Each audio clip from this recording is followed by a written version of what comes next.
gun! You son of a bitch. That's right, we're back. Hey everybody, welcome back to another episode of the Final Fantasy VII Marathon. We're continuing where we left off with Crisis Core Final Fantasy VII Reunion. We finally got the Buster Sword. Zack looks the way he's supposed to, basically. He's reached that level of maturity where his hair is a bit longer. He has that one strand down here, and he's wielding the Buster Sword like a Giga Chad. We got it off of Angeal after he died. He entrusted it to us and said, passed on his message that he'd always preached about protecting our honor as soldier and all that stuff. And Zack took it and decided to honor that. But it still emotionally destroyed him, having killed his own mentor, basically. And he's wondering what the hell he's even fighting for anymore. Nevertheless, we continue to work for Shinra, as we're being monitored by the Turks now. And then Junon just randomly got attacked by God knows what. Well, Genesis copies.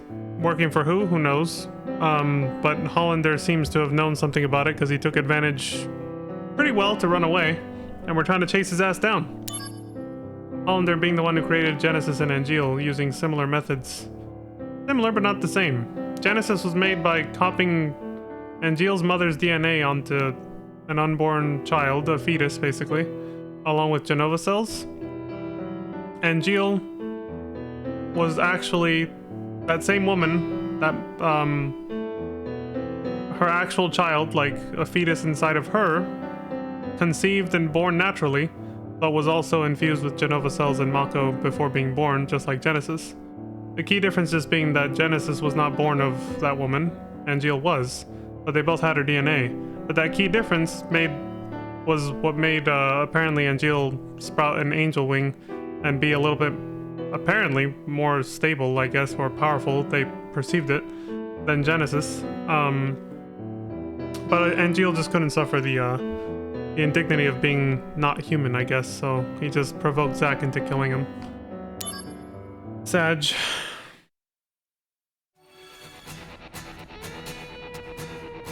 Oh yeah, and to finish catching up on the story, Cloud is, well... I'm sorry, Zack. I don't think I can make it. I'm just not good with vehicles. Cloud's about to fucking throw up or shit himself or both. Because... well, motion sickness, you know how it is. Yeah. Anyway, so yeah, that's what's happening with Cloud over there. He's trying to get over some motion sickness on from the helicopter ride he took to get here. Alright, the chase continues. Go get that bastard Hollander. There he is! That way is the air base. He's trying to get away by air? No way. Evidently. Come. Oh, he's setting up a trap for us. Surprise, motherfucker. What happens to Junon if you can't stop them? You son of a... Ah, damn it. He's destroying the gate to attack the civilians. Hollander, once I catch you, I'll deck you good. You bastard! And that's basically to distract us so he can get away. Defense of the Junon perimeter.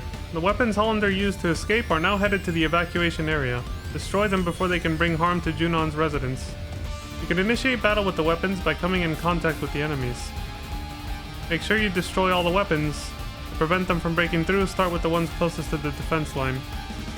Oh, well this is interesting. So it's kind of like a tower defense game, kind of like Fort Condor. Probably a nod to that. Activating combat mode. Bring it on! Son of a bitch! How about this? Gonna love this!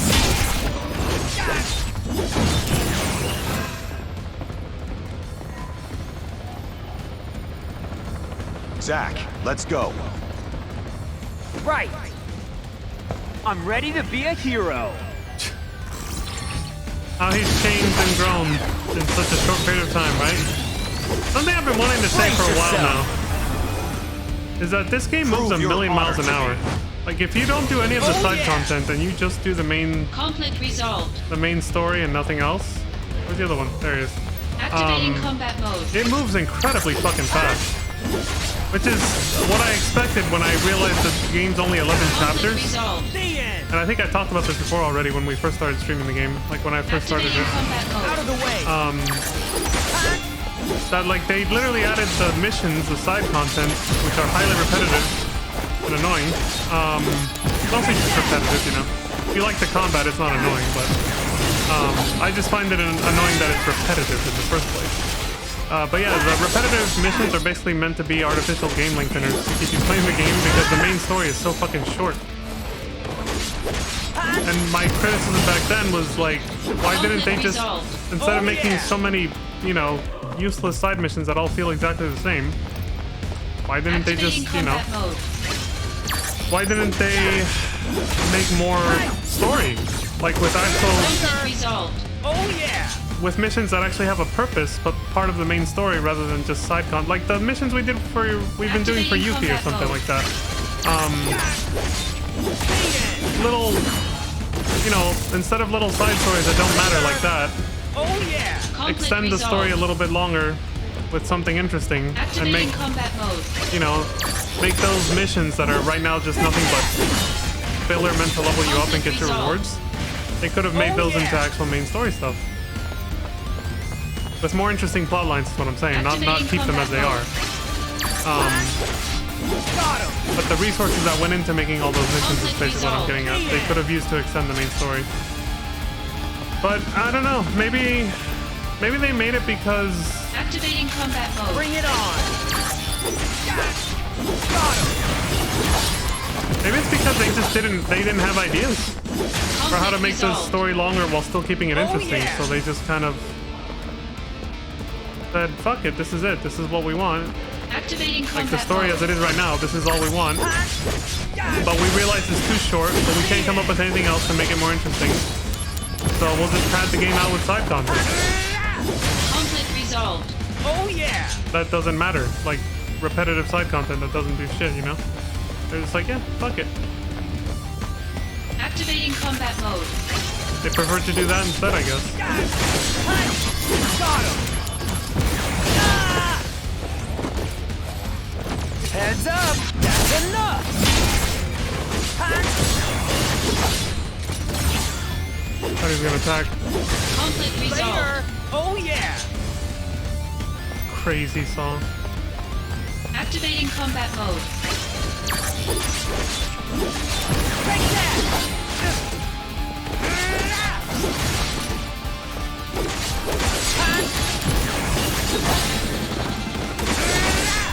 Conflict resolved. Oh yeah. Trying to make sure nothing spawned back there.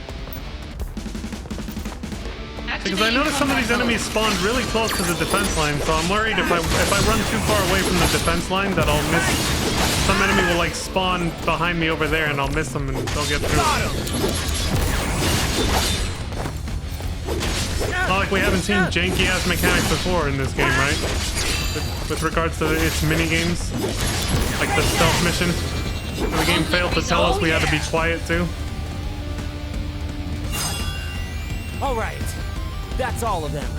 Hollander, you'll pay for this. He's pissed. What? Immovable object. The trophy. Oh, cool. Because I didn't let any motherfuckers through, I guess.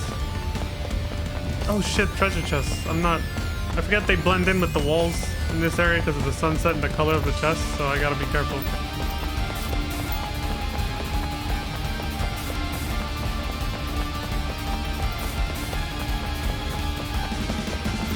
Alright, yeah, I think we're good.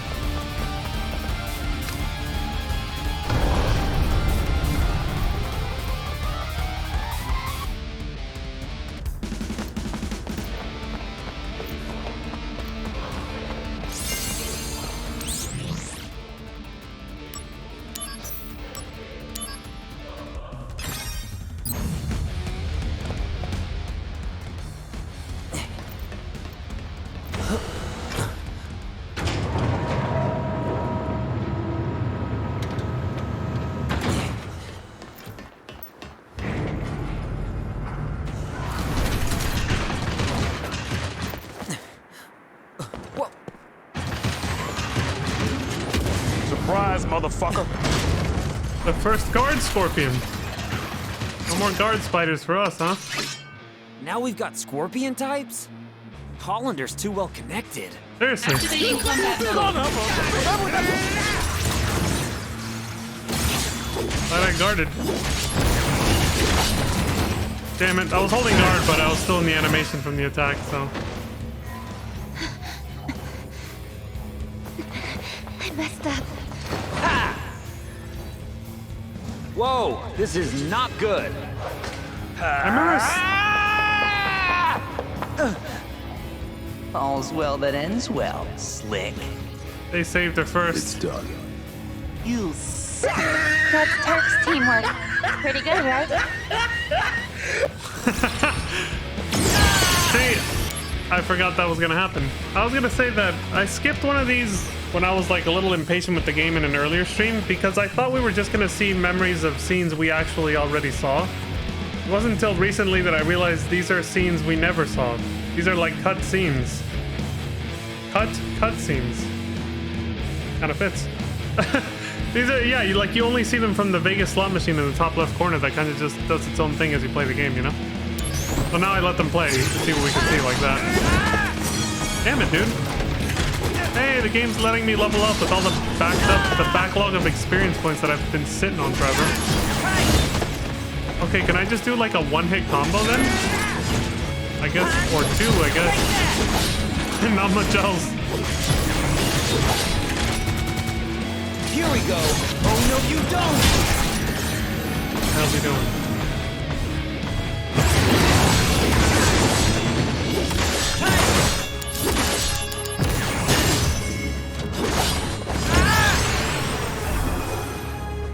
Didn't pay attention to the fact that I've been sitting on that. Yeah, I'm on fire now.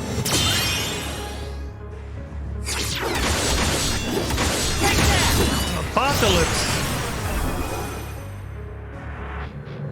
We saw this before, Show me right? the true power of soldier. Find your own business.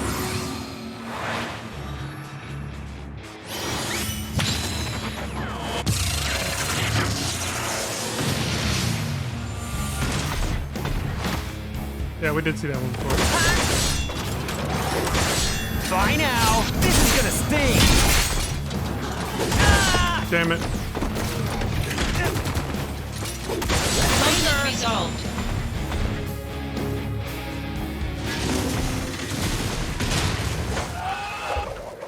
You suck. Hollander's Asshole. that way, right? I really have to get serious now.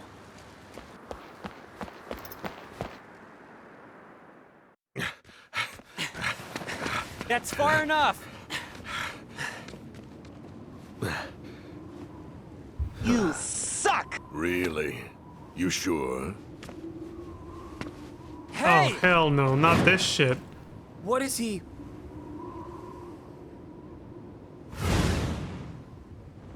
You son of a! Should have known. Mission failed. This goes on your permanent record. Sephiroth? Long time no see. Let the Turks take care of the rest. I was on my way to Modeoheim, but I heard you were in the area. Lucky me. The situation has not resolved. Genesis copies have been sighted around the world.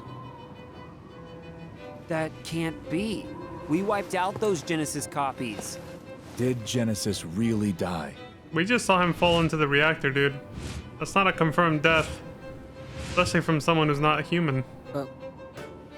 That's naive, Zach. Come on. They've been sighted in Midgar as well. And Geo was a see. confirmed death. The slums, too. Permission to return. Granted. Gee, thanks. Yeah. Take care. You too. Dylan! You son of a bitch. For what it's worth, I suppose. Hey, what's going on in Modeoheim? The device Hollander was using has been stolen. Genesis? Probably.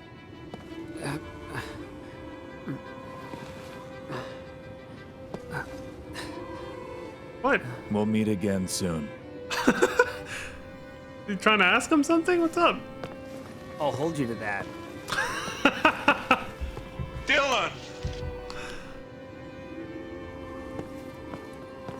Damn, dude, Sephiroth was such a chill and laid back dude before he went fucking crazy.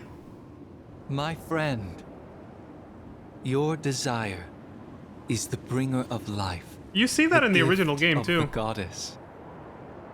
Legend shall speak of sacrifice at world's end. The wind sails over the water's surface, quietly, but surely.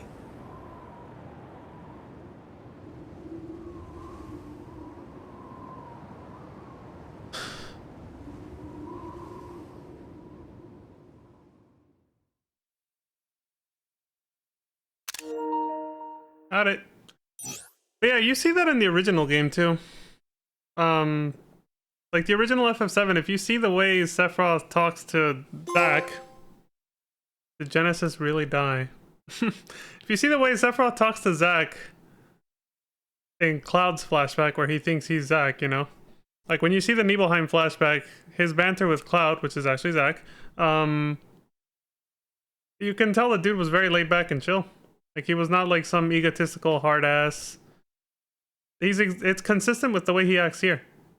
Like the person he was before he went fucking nuts was literally just the most like chill dude ever. Like even the way he smiled at Zack right now. And he's done it several times. He has a warm smile and everything. Like he was a kind dude. Feels bad, man. He was a really good guy. What the hell just happened? It asked me if I wanted to save, and I said yes, and now it's like...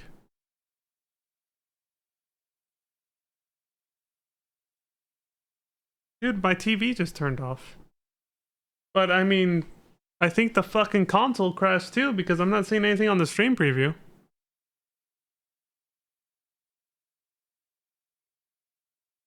Is this game broken?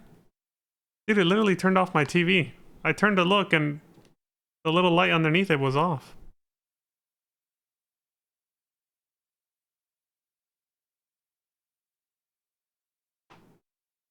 Bruh. I think we have to redo what we just did. What the fuck? Like... Yeah, the console just crashed. I'm pushing PS, nothing. I remember, this reminds me of what a streamer said when he was booting up a console game. Because it just isn't available on PC, like it was a console exclusive. And he said, he ran into a tech issue similar to this. Let me restart this real quick. I'll try to talk through this, but I have to get up, so.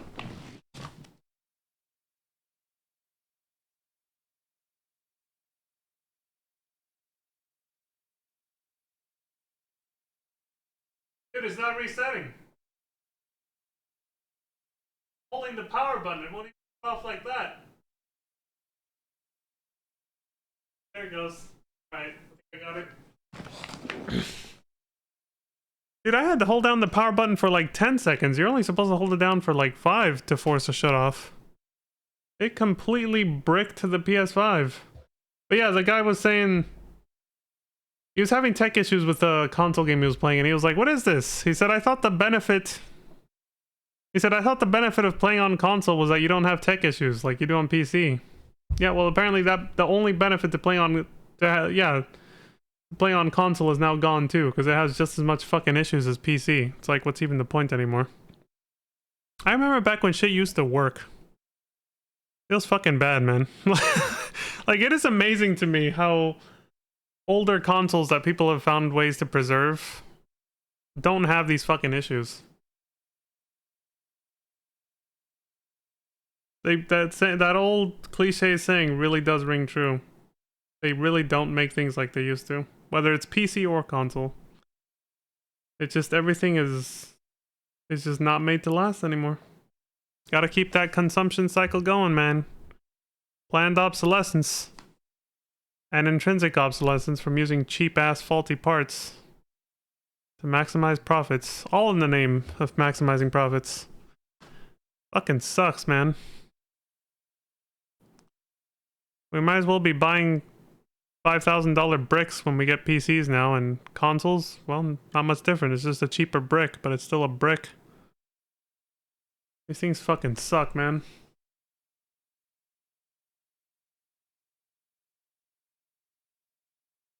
Yes, I know. That's because it froze. What did you want me to do? Just stare at it?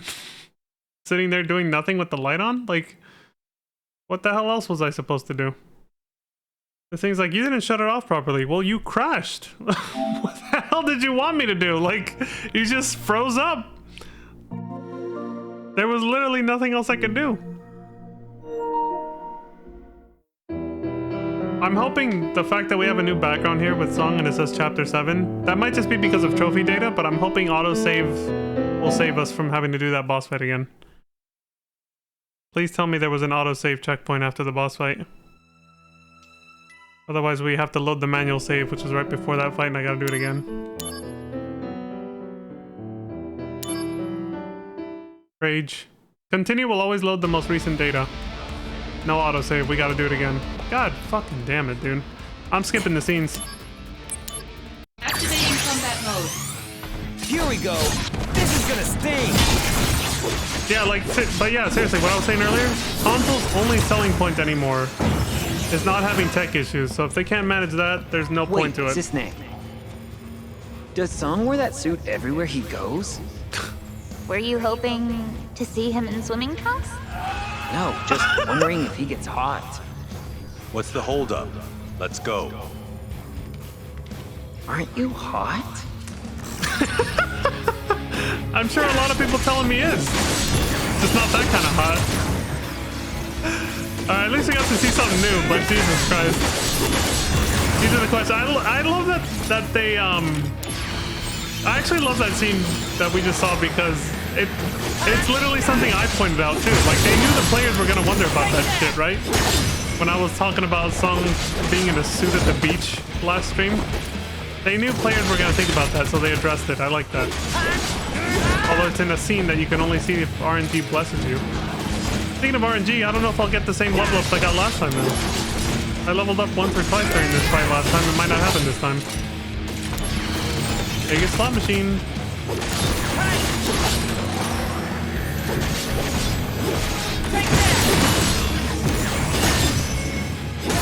Get fucking destroyed.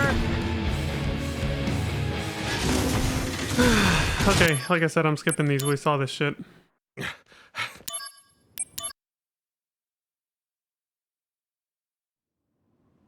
Don't crash again. My friend, your desire. Okay, we saw this one too. Next. Don't crash. It was after this, wasn't it? It was right here. Yeah, it was when I was asked to save and I said yes. And now it works flawlessly. Yeah, what's so weird about this is that before I started my stream, I was having mad tech issues with my PC. Not that I didn't even touch the PS5 all day today until now. My PC was giving me shit where it didn't used to. Like, it was... It's like I'm just cursed with tech issues today. Jesus. Hashtag first world problems over here. Sector 5 slums church. Oh, right! He's gonna go see Aerith. I thought I sensed something, but... maybe not? Oh yeah, and Jill hinted at knowing about Aerith too. Uh-oh. Surprise, motherfucker. Yeah, he did. He left her with a guard dog.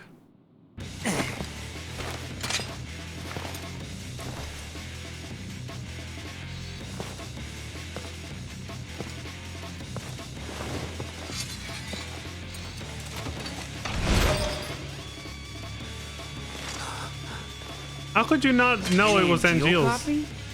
Like, just look at the wings, you idiot. You suck!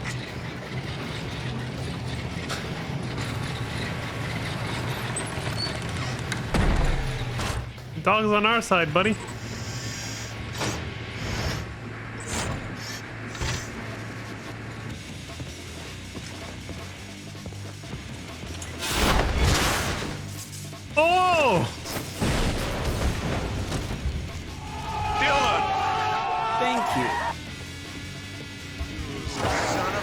bitch.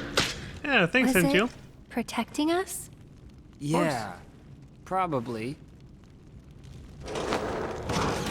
Oh, they ran out of juice. Looks like it's degrading.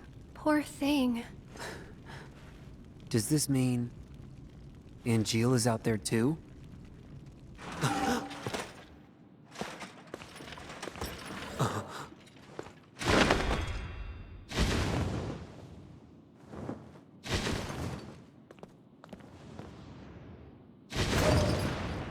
It was so...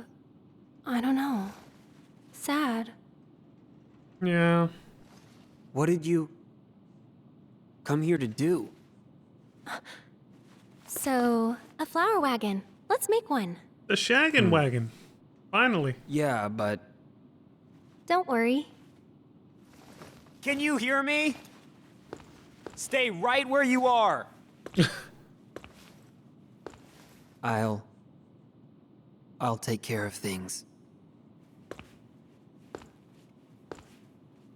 So, that flower wagon.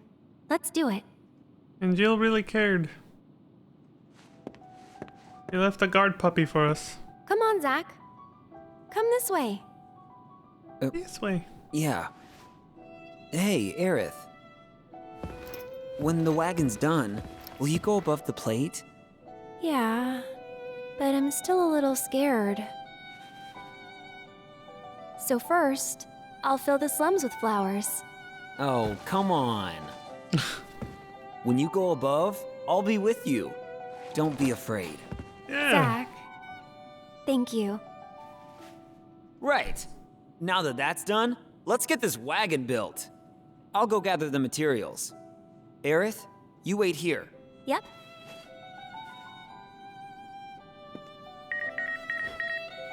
New mail from Cisne and Cons. Oh yeah, didn't I get mail earlier that I forgot to check during last stream?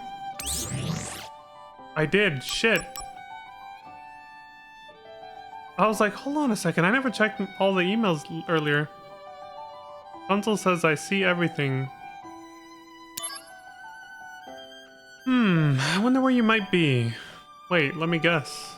You're hanging out with that Aerith girl again, aren't you? I bet you're wondering how I got that information. See, I know everything about you, even if you never tell me anything. In other words, it's no use keeping secrets from me, because I know how to get information. So talk to me, Zach. You can tell me anything. Tell me about all the things that are wearing you down. Okay. Console's trying to slip into our DMs. So I thought that older emails were at the bottom first, but I think that was clearly the latest one. So this must be the older one. Console asking about our vacation. Yeah. So the older ones are at the top. The newer ones go at the bottom. Okay. Sometimes it's backwards, so. How was your vacation? Haven't arrived at my post yet. Could the director's absence be having this much of an impact on the operation's lack of finesse? Well, I mean, I would think, yeah. By the way, how was the beach? You looked awfully stressed out before you went. Did the waves and the sun help you at all? Okay, yeah, this is obviously older. Luke Sierra says your words. Soldier members are being deployed in response to the simultaneous attacks that have been hitting everywhere. I'm mailing you from the helicopter that's taking me to my assignment. By the way, I just heard about what you told the rookies on your first mission after you changed your hairstyle. Embrace your dreams. And whatever happens, protect your soldier honor. I was so moved when I heard this. It's been my personal motto ever since. I'm following you until the end, Zach. And he learned it from his mentor, Angeal. His late mentor, Angeal. He's just passing it on. I do wonder if Zach changing his hairstyle is supposed to be some kind of nod to Angeal, even though it's very different.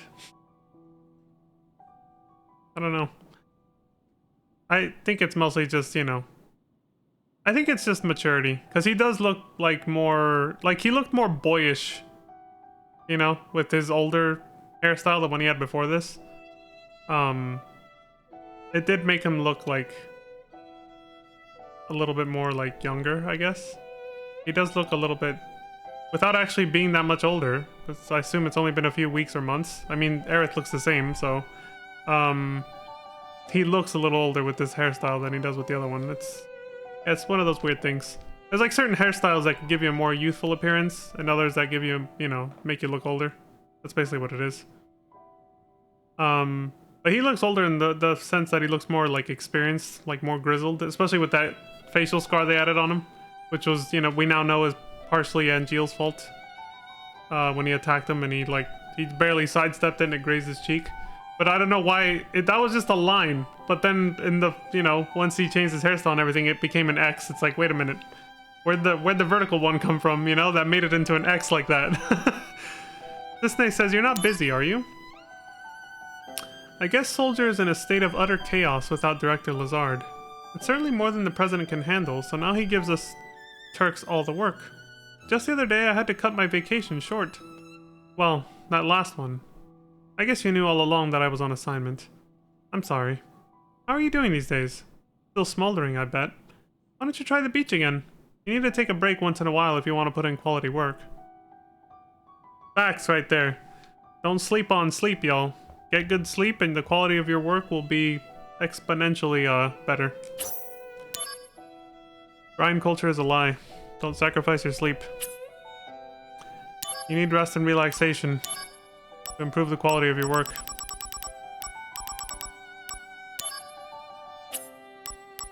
Never sacrifice your health for anything.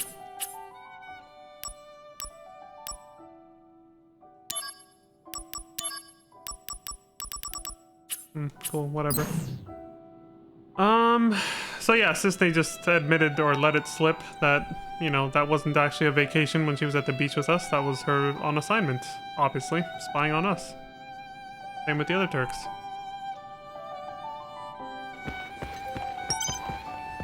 The mission is available. Yeah, I know. I got a bunch. So far, I haven't had to stop to level up and grind. Well, mostly grind for EXP that becomes a level up later when the slot machine lets me. I haven't had to stop to do that, thankfully. Hopefully we can just coast through the rest of the game without having to do that anymore. But if not, I'll have to do more off-stream grinding, I guess. Alright. Wait, what does it say? Well, that's probably the same as talking to her. See what she says? You're gathering materials, right? I'll be tending to the flowers. Oh, right, the Shaggin' Wagon. Okay, yeah, so unlike last time, that's just gonna be a cutscene where we just leave. We got stuff to do. Now you behave yourself. Relax, Zach. He's a friend. Why you gotta be like that? Be mean to him.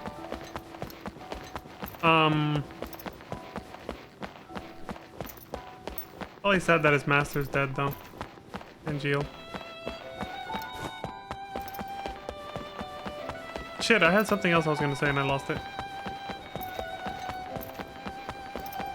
Well, oh yeah, I remember. I like that we get these little slice of life, aside from the beach, which is like a fan service slice of life sort of thing, seeing Cisne in a bikini, but these little slice of life breaks in the story with Aerith, because it's, you know, they're building the relationship to us, the audience. They're letting us see the kind of relationship that Zack and Aerith actually shared with each other, since you never really get to explore any of that in the original game.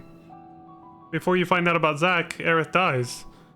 So then you can, you know, once the truth comes out, she's not there to talk to us more about him, because she's, you know, she's already dead, long dead.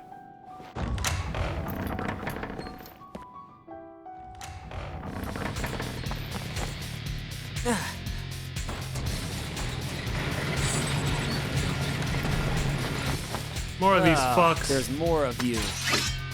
Well, what are you waiting for? Activating combat mode. Damn.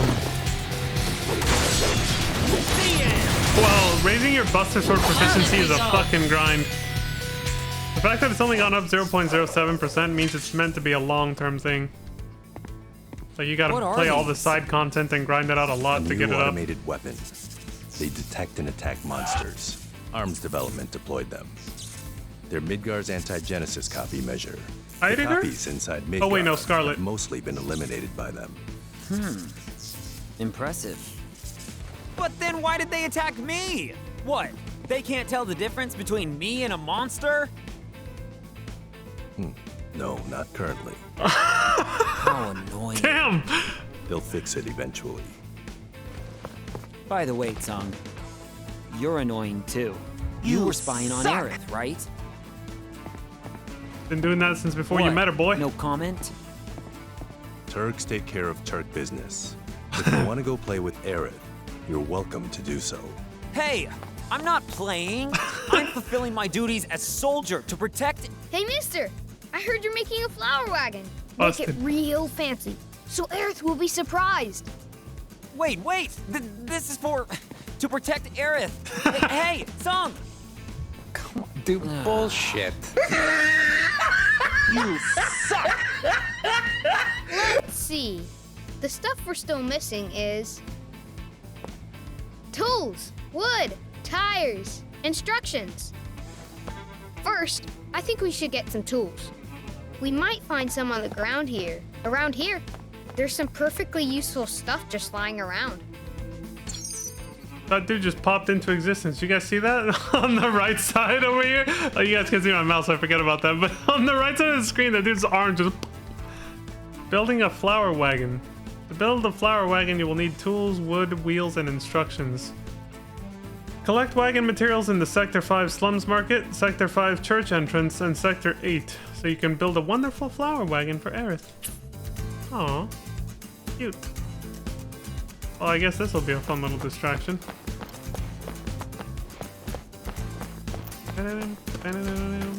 Hey, found something. Yeah, let's take a closer look. Oh, this is gonna be a long chapter. This camera's all busted. Probably not in working condition. There's a name on here. T-S-E-N-G? How do you read that? Again, breaking the fourth wall. They realized nobody knew how to pronounce Sung's name before there was voice acting. In the original game, everybody probably just called him to Sang or something, like I did as a kid. I had no idea it was Sung. So they're making a reference to that right there, that people didn't know how to pronounce his fucking name. Also, I probably should have talked to the kid first. He's gone now. Oops. Well, there goes that.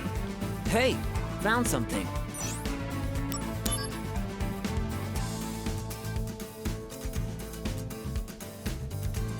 What is a trooper helmet doing around here? Could it be that under this dirt? What? These are the slums, all right. But there's a dude buried here? Yeah, probably.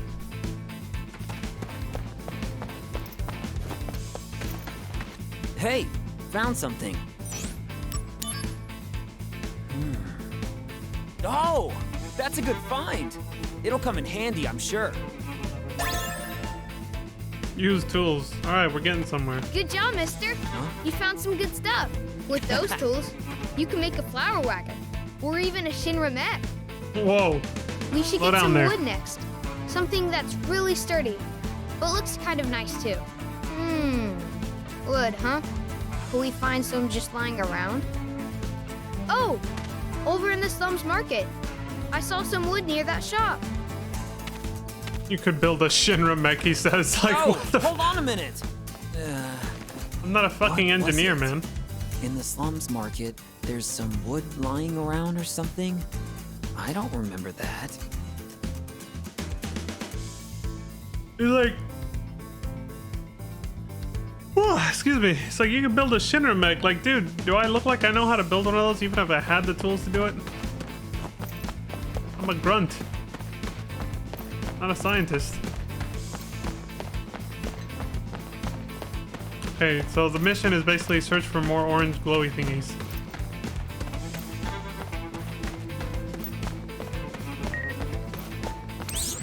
Shinra News. Personnel announcement 0207. This is an official notification of the change in status for the following personnel. Lazard Ducericus, Director of Soldier, killed in action. Well, we know that's obviously bullshit. They said the same thing about Angel and Genesis when they went missing, so. Hollander, Science Department, killed in action. Oh, shit!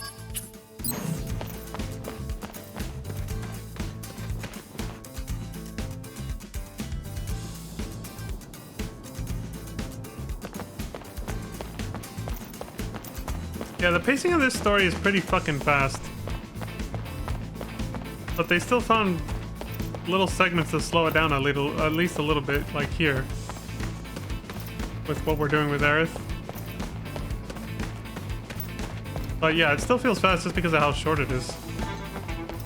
Like when I play this on New Game Plus before the final part of FF7 remake series or whatever comes out, we're probably just gonna zoom through it in like 2 streams because I won't have to, you know, stop to do the side missions to level up or anything anymore.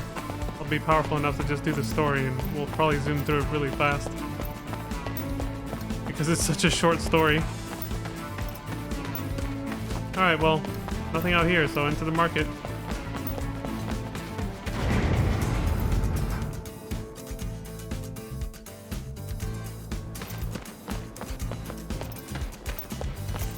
Oh, this wood. Perfect for the wagon. What the? Ugh, it's all moldy. You said it was perfect, asshole. This wouldn't make Aerith happy. Better keep looking. I only said yes because he made it sound like we found the right piece already. I was like, oh, okay, I guess. Apparently, no. At least it doesn't let you take the wrong piece, though. It's not one of those kinds of mini games where it's like, let's see how well you did, and then she'll be impressed and your reward will be based on that or something, you know? Or she'll be disgusted and be like, you didn't even fucking try, asshole. Okay, this looks better. No, this wood. Perfect for the wagon. Is the right one? Hey, you! What are you doing there? Someone dropped this on the ground. Is it yours? It wasn't dropped there. It was placed. What are you up to exactly? You son of a... Well...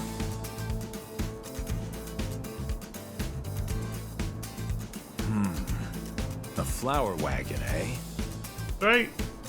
Actually, I'm a carpenter by trade. I live in the Sector 7 slums. I came here to purchase some materials. I feel fate's hand. I would be willing to share some of my wood with you. Really? That would be great! However, there's one condition. Currently, I'm building a bar in the Sector 7 slums. Really? I want you to come up with a name for the place. Oh, here we go. The name of the bar? Yes.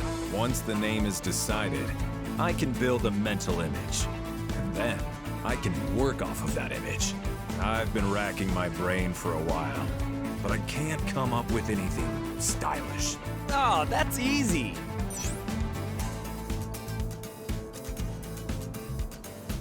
This is such fan service. They're like, this could be a debate. I could be wrong about this, but they're like, all right, anybody who played the original game is already gonna know what the hell the name should be, basically. So you can get it right on the first try. But if this is your first FF7 game and you never played the original, you're not gonna know what the answer is. It's the bar that obviously becomes Tifa's, which is Seventh Heaven. But what happens if we give him a different name?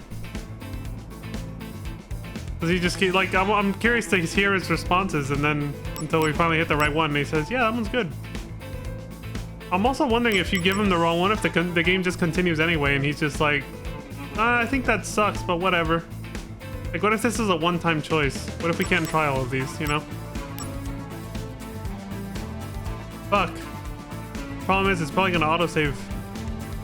I don't even know when the last autosave was, so...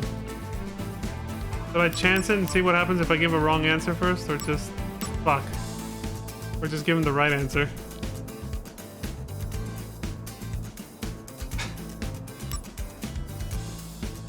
I might have to redo some shit if I have to reload after this, but fuck it. I want to see what he says with the other answers. I don't want to just give the obvious one. A happy turtle after the Wu-Tai delicacy. How about the happy turtle after the Wu-Tai delicacy?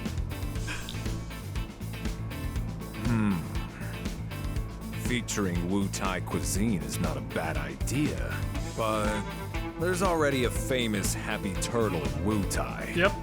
What I need is something original. This is no good. I'm afraid I can't share my precious wood with you.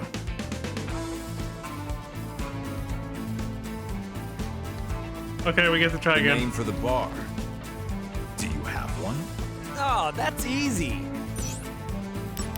Bar del Sol, a new hotspot. Bar del Sol, the summer spot. A bar with that name sounds like it belongs in Costa del Sol. Yep. It has a pricey feel. Not great for the slums. This is You no good. suck.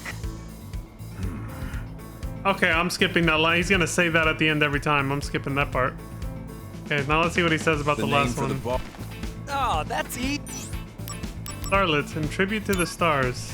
Is this gonna Starlet, in tribute to the stars in the sky. Cosmo Canyon reference? You have pretty Yep. good taste, Wait, I he must hasn't say. But again, that wouldn't be an original. Long ago in Cosmo There it Canyon, is. I built a bar by that same name. This Wait. is no good.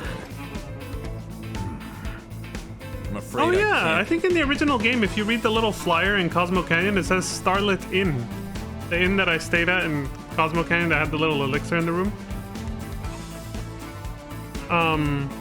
Yeah, I think it was called Starlit Inn or something like that. So, yeah, they're all references to real bars. The name for the bar. And I mean, Oh. I remember the Happy Turtle being the Wu-Tai bar because we had to find the, what was it, the 5 posters around the world for it to get the reward from finding all the posters when you go there in Wu-Tai. This one I don't remember. I don't know if they ever said its name, but it's obviously the one that, you know, the bar that is in Costa del Sol in the original game. Yeah, there it is. It's the only answer. Cool. I did want to see what he would say for the other ones. Seventh Heaven, Paradise, and Sector 7. So Tifa's bar's name literally just... Zach is the one who came up with it, and he just came up with it on a fucking whim. That's... Honestly, this is kind of disappointing. I was hoping they would give us, like, a real legit backstory reason for Tifa's bar's name. Not just, yeah, Zach came up with it. That's it. Off top of his head. Seventh Heaven, Paradise in Sector 7. Like, really? Seventh Heaven.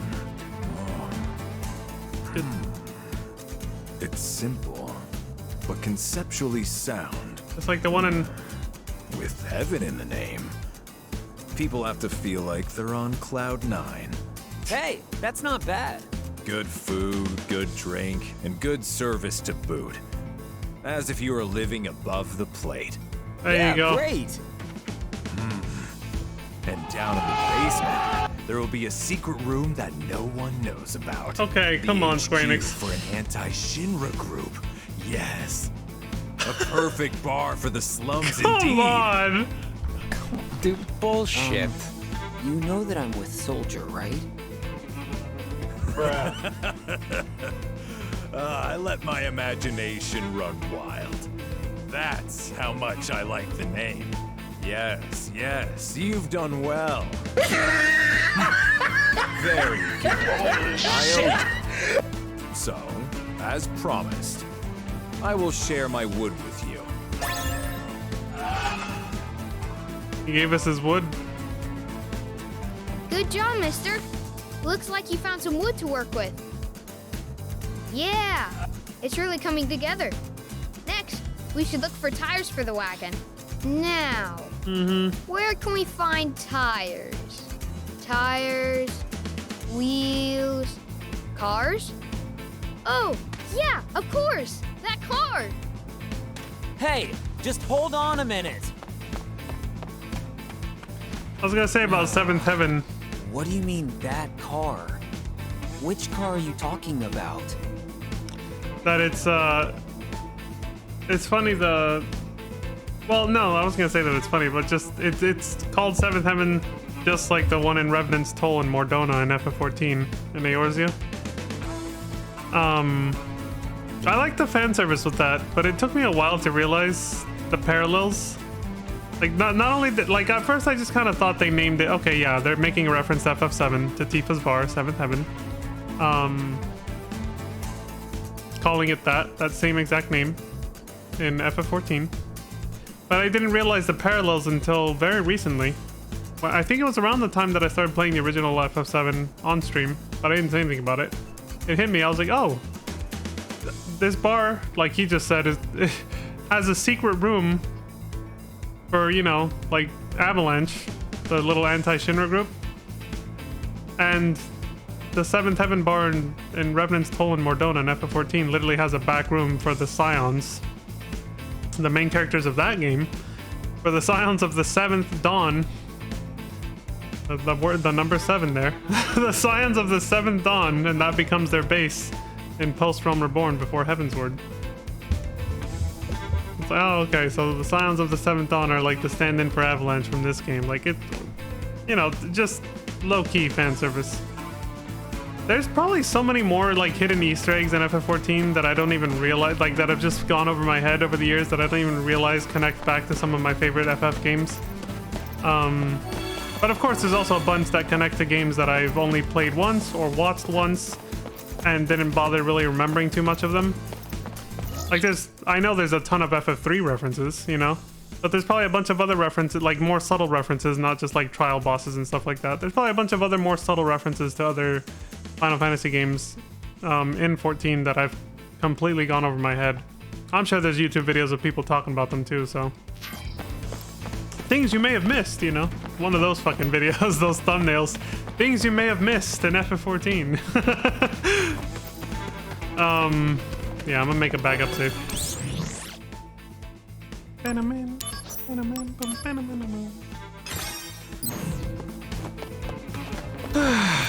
Alright, let's go.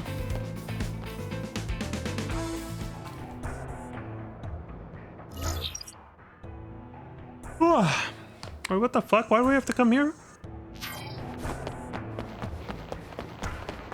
For the shaggin' wagon stuff? New emails. What do we got? Kunzel says falling apart. Those copies Hollander made that attacked Shinra. Did you know that director Lazard financed Hollander with money he embezzled from the company? Oh shit. Seems revenge against the company was the motivation for both of them. I can understand Hollander wanting revenge, but why would Lazard? Yeah, I mean, I didn't even. Did I miss when he just defected and this? It feels like he just disappeared off screen. Like he didn't even. When did they just? Like, is there a scene that just I spaced out on? Like one day he was just sitting there in the office and like we talked to him, and then suddenly he's just gone. But I feel like they haven't even talked about him outside of these emails. Like there hasn't been any voiced cutscene talking about Lazard disappearing or anything. So it's like, well, what the hell's going on? This is what I mean about the story moving a mile a minute. Like it moves so fast you just miss shit. And shit happens off screen from how fast they want it to move. Like what the hell? He climbed up the ladder while he was still young, and he was always a decent guy. What could he have had against the company? I do remember him writing about ill blood in one of his mails. Speaking of climbing up, the president's son already made vice president. You think Lazard was after the VP's chair? Rufus? Luke's here, says change in chain of command. Zach, where are you? Have you heard that director Lazard passed away? He was such a good man. May he rest in peace. I wonder what's going to become of Soldier's chain of command. I'm actually a little worried about the future. Who do you think I should follow? I think you, with your sunny disposition, would be the man to look up to for leadership in these uncertain times. I'm following you until the end, Zach. Zach is pretty chipper, positive, and upbeat, and I do like that about him. But he's a little too far in that direction. Like, he has too much of that stereotypical anime trope for that kind of character that is just kind of like meh. Like, you know, kind of like Goku from Dragon Ball Z. Like, it's alright, but not really my cup of tea when it comes to main characters. Being that bubbly and just, you know, sort of carefree. That sort of personality. when it's too much, like, well, for me, for my standards, when I feel like it's a little too much, it kind of bores me. I'm just like it makes me roll my eyes a little bit. Zack and Goku are kind of that, basically. They like they're over the top with their goofy wackiness, you know? Like it's a bit much. I'm just kind of like, I'm just rolling my eyes like whatever.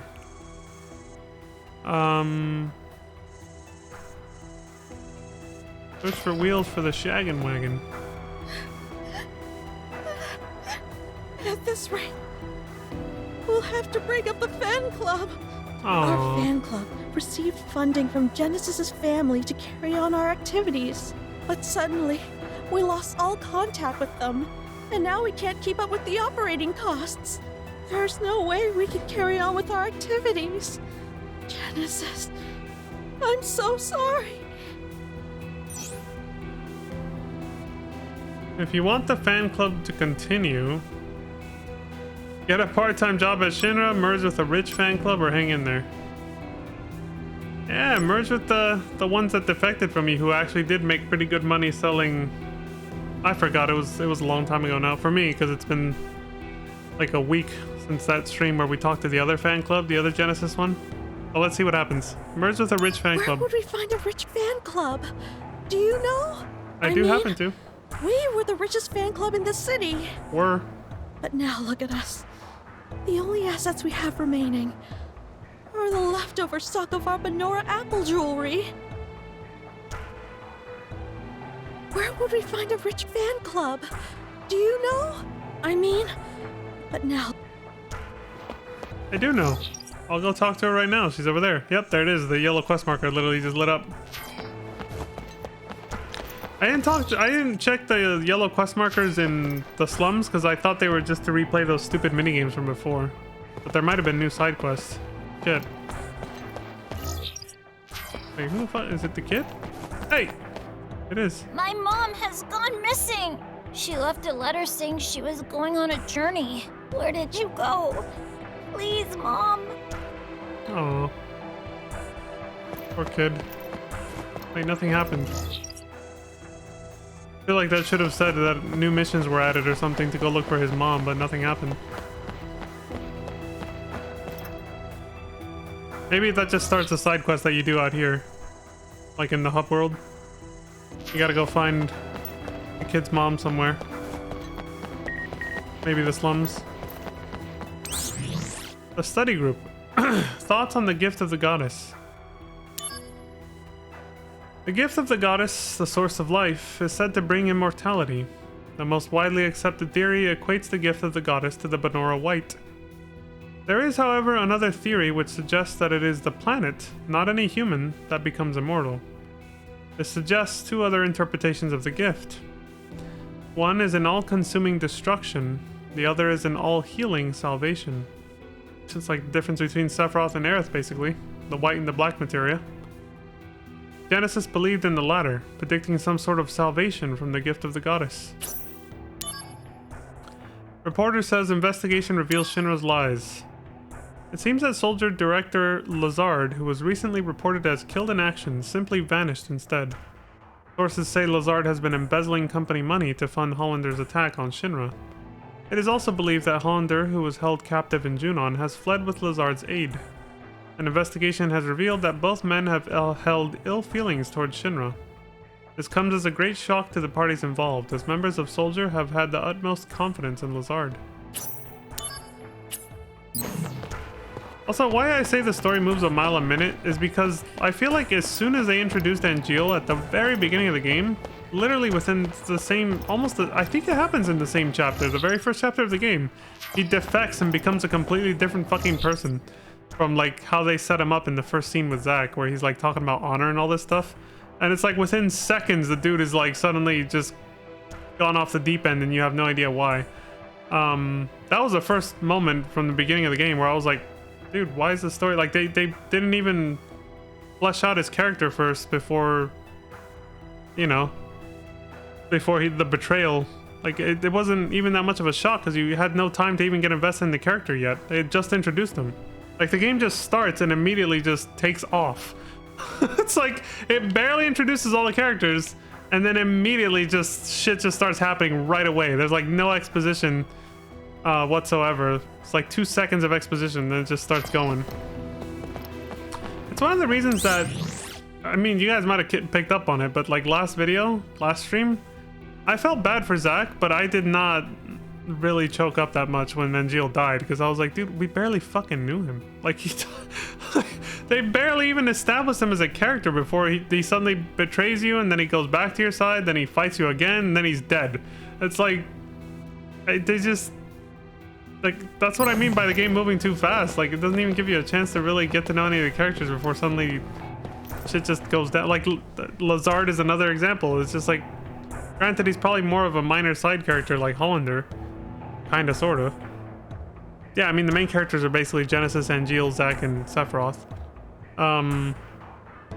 But still, it just moves way too fast. Here's the intel on spy number 2. This one. Oh right, this guy, yeah. Continuation of that last side quest that I didn't bother with because I don't care. Hey, the other fan club needs your help. You can gloat to your twin over there because you look the same. You're the same character model. You can gloat to your twin over there that you guys are the richer fan club now, and you did better after you split off of them. Very soon, the Loveless Study Group will become the official Genesis fan club. The days when we were given dirty looks and couldn't even recruit new members, those days are finally coming to an end. You know, that other fan club is having money problems right now. I don't care.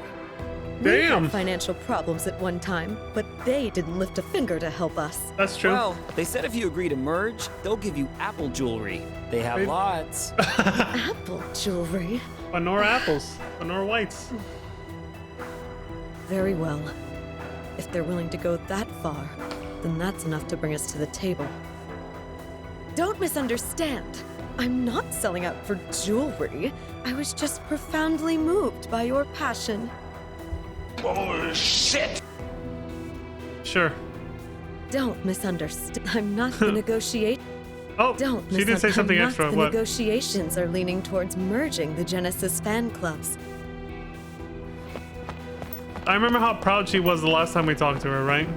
About the fact that they made way more money than the other fan club when they what did they sell instead of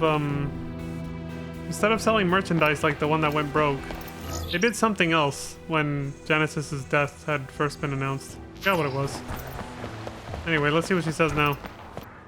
The study group has proposed a merger with us. If the talks go as planned, we can continue running our fan club activities. Yay! I heard you played a big part in this. Thank you. I'll recommend that you be made an honorary member of the club. I mean, I was already part of the club, but sure, thanks. The study group has, if the talks, I heard, I'll go back to the slums real quick to see if any of those yellow quest markers were new quests that I just thought were probably mini games that we already did.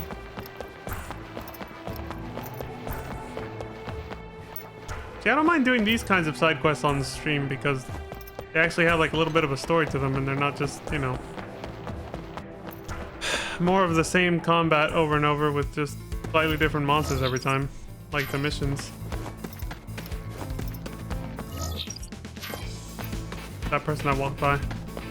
Nope, not you. You can also get to the Sector 1 station from this exit if you want. If you take the train, you can go to Sector 8. If you want to go shopping, I recommend Loveless Avenue more than the Slums Market. Probably a clue for the wagon thing, but hold on, is it you? This is a minigame thing. I heard that you Shinra soldier guys are trying hard to get rid of the monsters. I guess that's how this friend of mine was able to get out of Midgar, safe and sound. My friend is amazing. He travels around the world, looking for rare items and stuff. He keeps a record of his travels, which he calls his struggle log. It's the funniest thing I've ever read. The struggle log. Not a challenge log?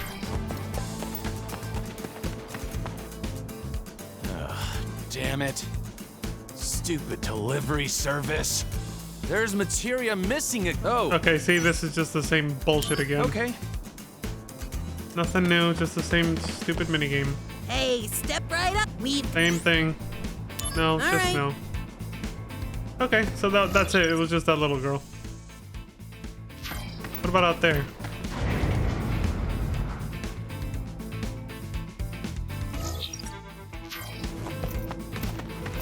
This prick. Uncle came back safe and sound. He said a soldier guy from Shinra came and beat up the monsters. That's great news. You'd better thank that soldier guy, huh? Dylan! Yeah. So this uncle of yours, what's he like? Son of a bitch. Uncle always wears really nice clothes. He's stylish. His house is up in Wall Market. Inside his house, everything's all shiny and golden. He told me that his job is being a Don. Corneo? A Don? That's a strange job name. He's a pimp. So the guy we saved is the dude who becomes fucking Don Corneo? Seriously? The thing is, I never met anyone while doing the side missions.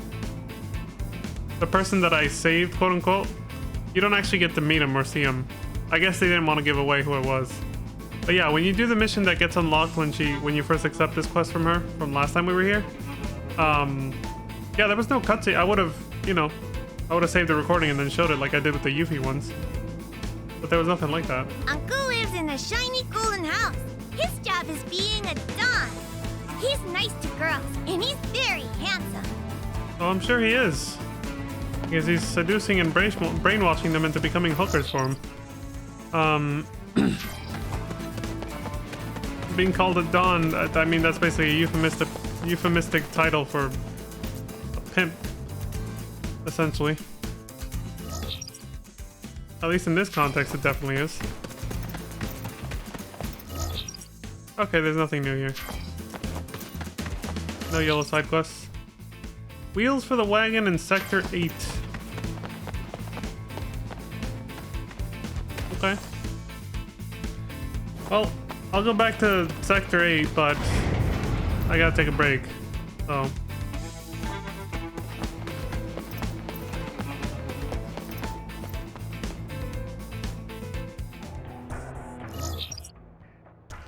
Sector 1 station platform. Wait, who's this? I missed this one. Hey, you! Your kid was looking for you! Oh! Don't try to stop me. I've decided that I'm going to search for Angeal. Oh, for fuck's sake, lady. What about your kid? Yeah, what the fuck? Jesus Christ. If Angeal was here right now, what do you think he'd say?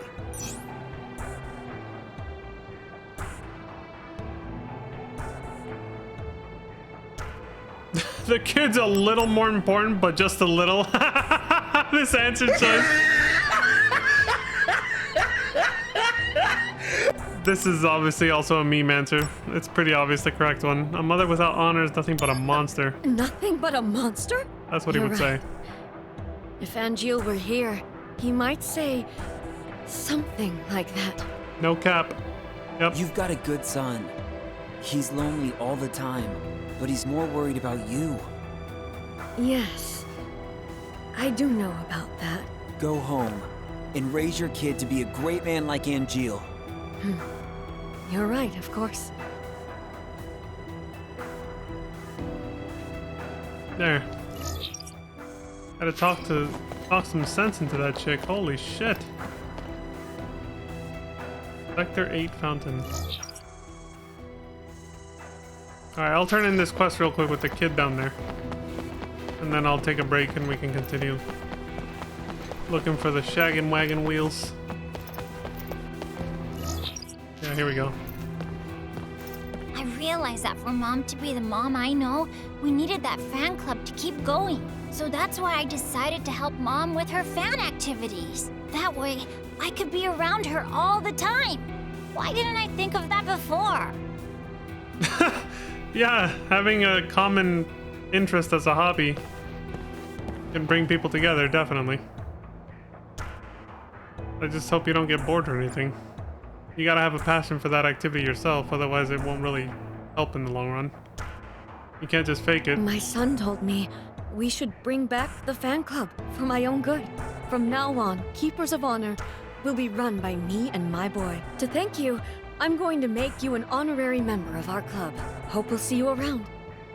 Great, so now I'm an honorary member of Fan Club Savior. I like that.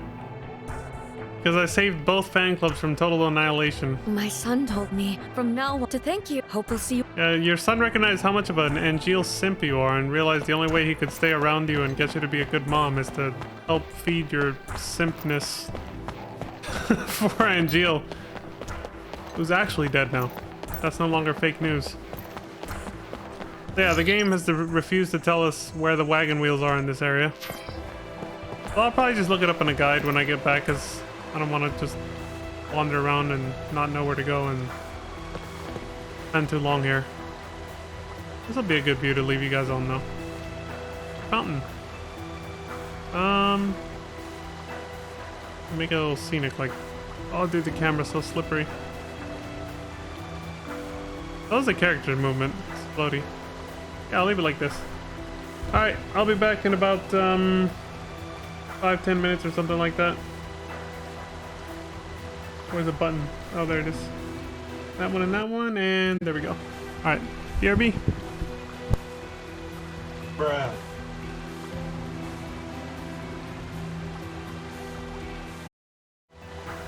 Alright, I'm back. Alright, let's look up where the hell this Shaggin' Wagon wheel is. Here. We're on chapter 6, right? Let me pull up the table of contents on this guide. Where are you?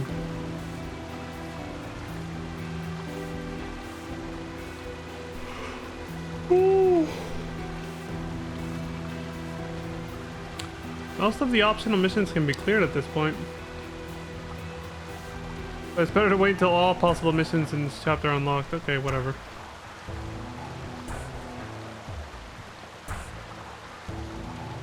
Blah blah blah. I just want the MSQ.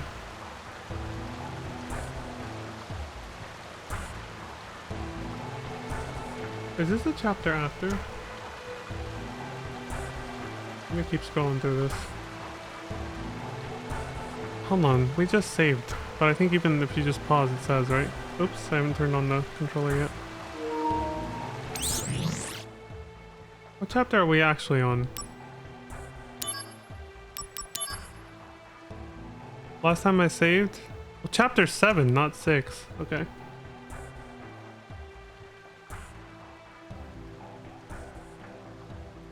Protect your honor. Costa del Sol, where Zack is having his vacation. Mm-hmm.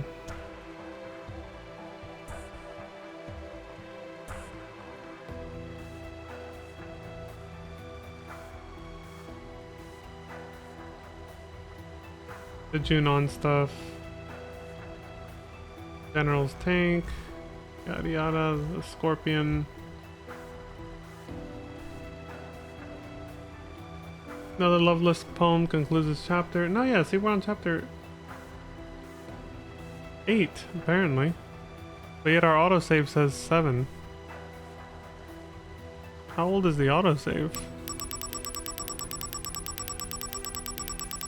Even our, I just saw it, even our latest manual save says 7, but for some reason... Chapter 8, the end of Genesis, is the shortest chapter in the game outside of chapter 1. And the only chapter without fighting any boss. Thanks for the spoiler. Whatever though. As usual, more missions have been unlocked. You can clear them if you want. Okay, yeah, now what he's describing in the story is what we just saw. Okay, good. Build a flower wagon, finally. So apparently in the original PSP game this is supposed to be chapter 8, but for some reason for us it still says chapter 7. Something's weird here. Church entrance, Plums Market, Loveless Avenue, worn tires. Ah, good. I don't even have to read what he said because he also puts images. It's an HTML guide. This is why I love those. Because he just has the actual screenshots of in-game images in here. And he puts screenshots of these maps like this. The tires are actually where that yellow quest marker is. It's not the yellow quest marker, that's just the guy with the... talking about the fucking what's it called? The Wu Tai Spy, I believe. Tires are from this guy. Hey, there we go. What do you say, my man? How about this ride? Pretty hot, right? Actually, I'm collecting materials to make a wagon, and I sort of have a favor to ask you. Favor? So let me see. There's this Aerith girl, and you want to put together a flower wagon for her. Ah, young love.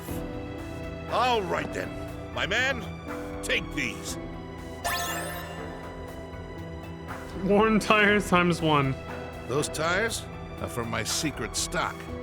They can withstand up to 140 mph. Holy You can bet I'll shit! be rooting for you, my man. For wagon wheels, that's some overtuned shit. Mister! That's I don't great! You found some good tires. What a relief. Lastly, the instructions. I mean, who'd know how to build a wagon without instructions, right? Thank you, yes. And I've already got a book with instructions on me. What? Why are you staring? I didn't steal it. Dude, bullshit. Wait, what?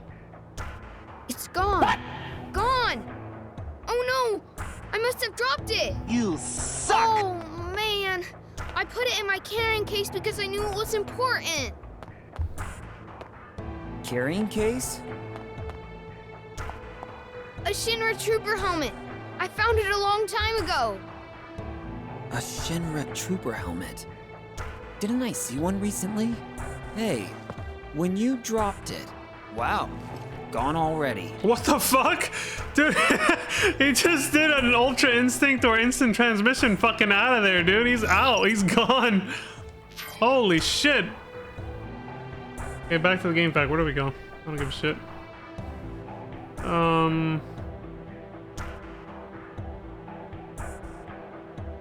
The Shinra Army mask.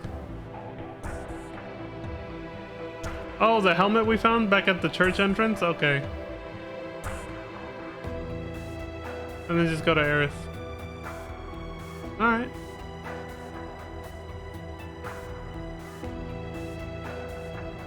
Oh. Go then. All the way back to the church. I wonder, can I go to the Shinra building right now? Or am I not allowed to? Oh, looks like I am. See if I can get an item from that little locker.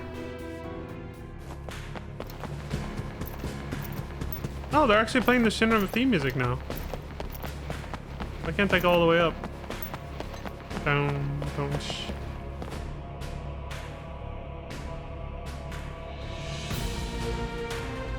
There it is. Could just be nostalgia, but I feel like this song, it's very good. It's very faithful to the original version. Now I'm mostly talking about the original version, sorry. But even the remakes of this song, like this one here, and the versions that play in like FF7 remake, again, could just be nostalgia talking, but has a bit of a creepy factor to it. And again, I say it could be nostalgia because that's just what I felt as a kid. Very imposing theme song.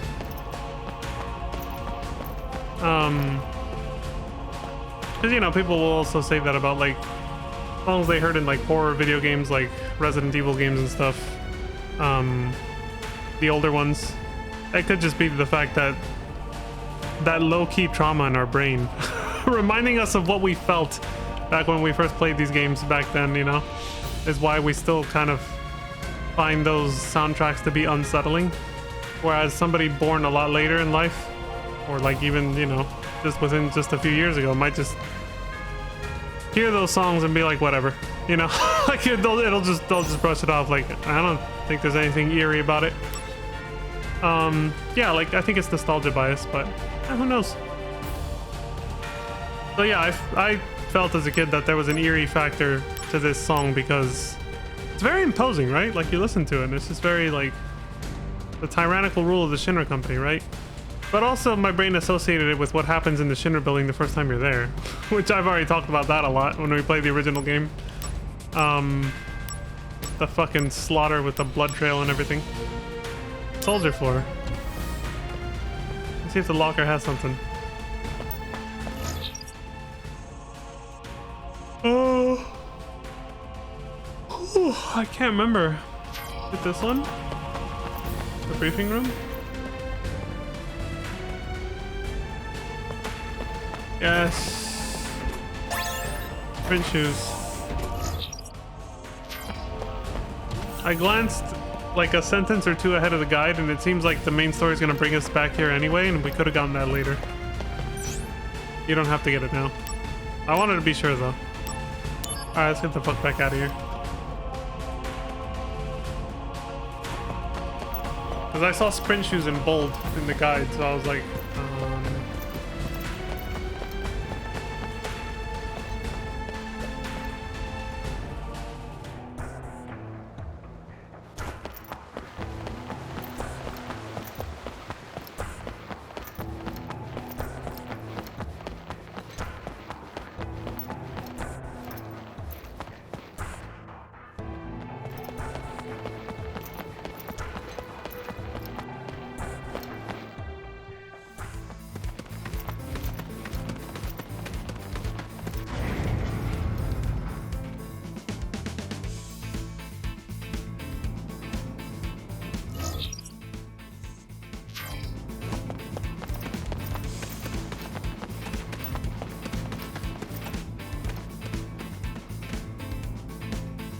this isn't the way to the church. What the fuck am I doing? I zoned out. I legit was just like, whatever. Close to my bedtime. Give me a break, alright?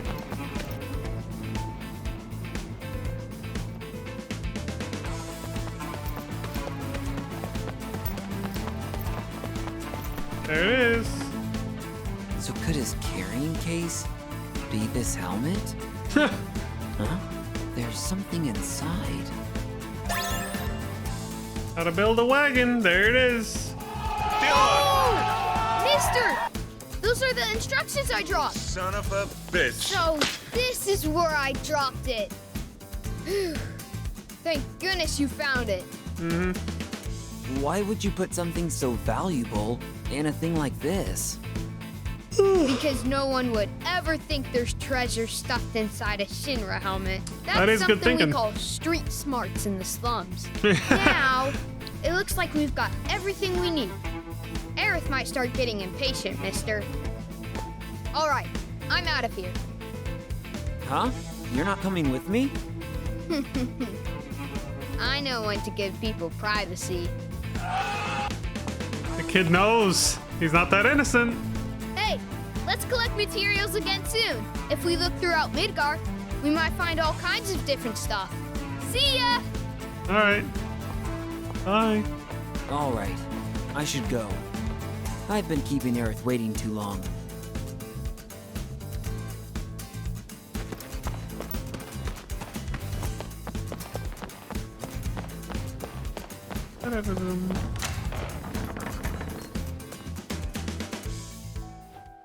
He's right, too. Yeah, I've been gone for a minute.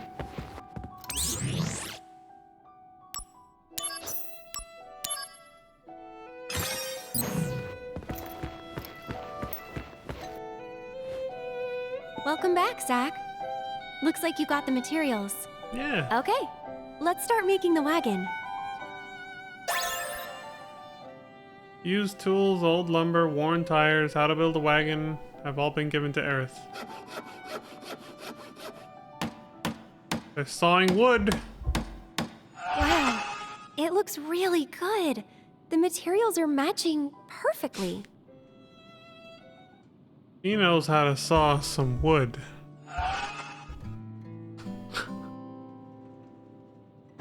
Okay, I'll stop. Not quite So stupid. what I expected. Really? I think it's fine.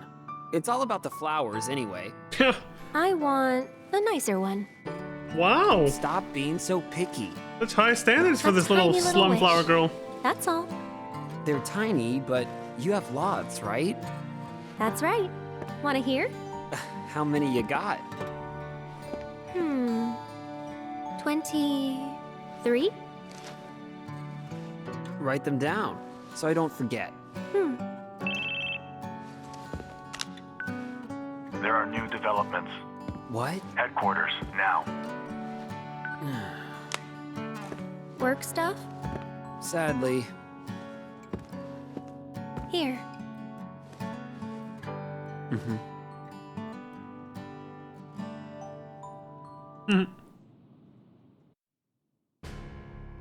Legions of Cute. monsters have spawned near a regional Mako reactor. The workers have all gone missing. Is this the Local Nibelheim soldier incident? operatives have also vanished. The company is dispatching additional operatives to investigate the matter. You and I, that is. Roger that. What's wrong? So moody. Well, you know. I thought you found something out about that other matter.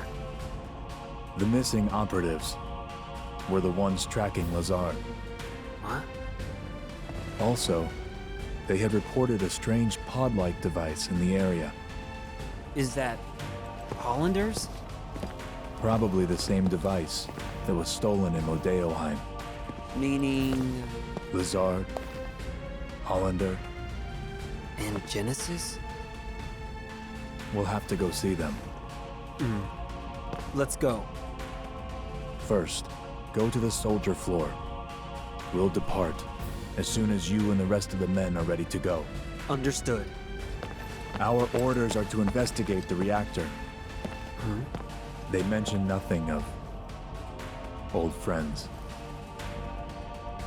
Depending on what happens, I may abandon Shinra. Damn.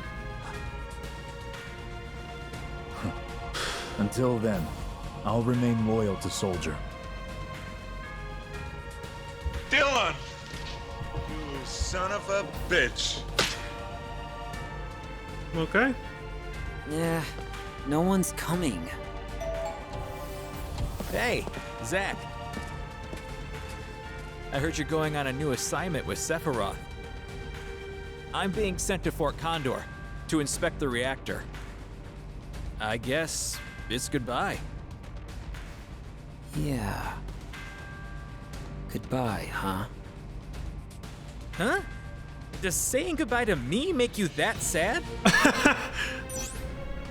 Well. Oh, hell yeah. I'm glad I get to choose this. I'm sad because I love you, man. Well, Dylan! isn't that sweet? But come on now. It's that girl in the son of a slums you're bitch. thinking of. Damn, he knows. Hey, you still have time, right? Go see her before you leave. He fucking Don't knew. He worry read about me. it. I'll explain everything to Sephiroth for you. Well, thanks, man. See, he is a bro. See, we are heading to Nibelheim, and that is why, again, the game is setting us, it's, you know, making this whole thing be like, oh, I guess this is, you know, actually goodbye. Yeah. Oh, that explains why the game fact, I didn't pay too much attention to it, but it said earlier, make sure to get all your side quests done in this area now, because you won't have a chance anymore later. This is our last time in Midgar. We're heading to Nibelheim, where we know how things turn out after the original game. We're not coming back here. Ever.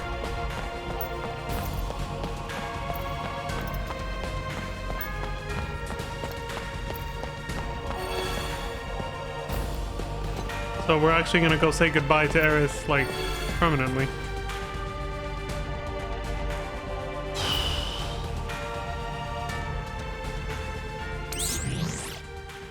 Damn. Yeah, that is why, yeah, okay. That is why they're setting it up like that. Cause like, you know, like, what I mean is the way they're making such a big deal about him saying goodbye to Aerith before he leaves for this next assignment. And then this guy saying, I guess this is goodbye. Making it sound like it's gonna be permanent. Cause he's going to Fort Condor and we're going to Nibelheim. But it's like, you know, we'll see each other when we get back from those missions, right? But then Sephiroth also dropped a hint that he may abandon Shinra. depending on what happens because of the whole thing with Genesis. Hey, you still have time, right? Okay. Though, of course, you know, we know from playing the original game that's not the reason he ends up leaving. It has nothing to do with Genesis. It's not supposed to, but I'm getting ahead of myself. I'll shut up.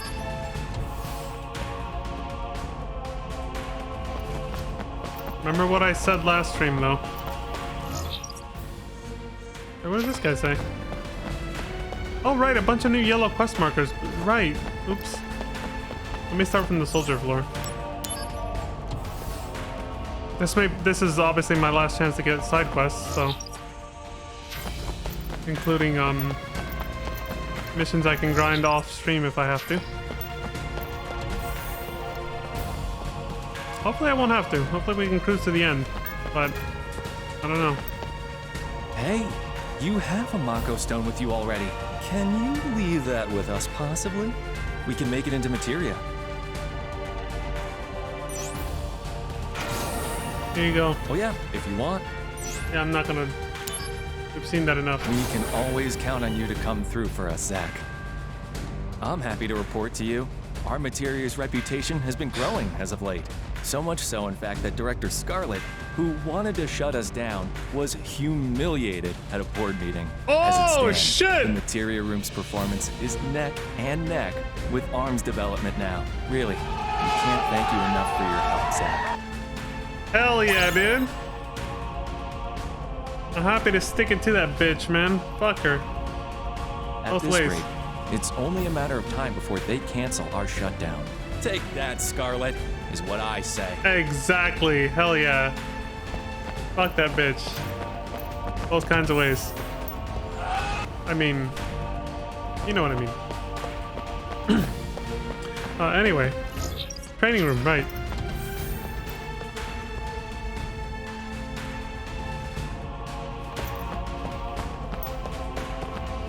This guy?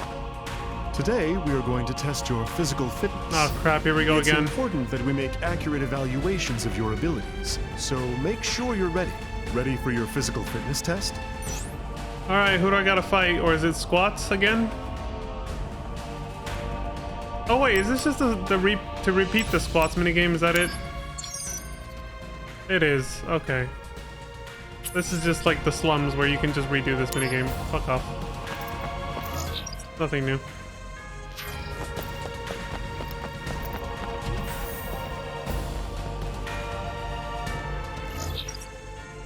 Alright, now let's go to another floor.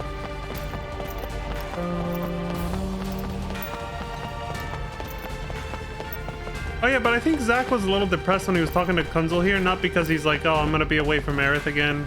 Boo-hoo. Like, you know, that's obviously part of it. He wants to spend time with her, but I think it's also he's stressed out about the whole Sephiroth, Angeal, and Genesis situation. Like, the fact that Sephiroth literally told him, confessed to him, like, I might leave Shinra, dude. Like, I'm not down with all this shit that's going on, dude. I might say fuck all this.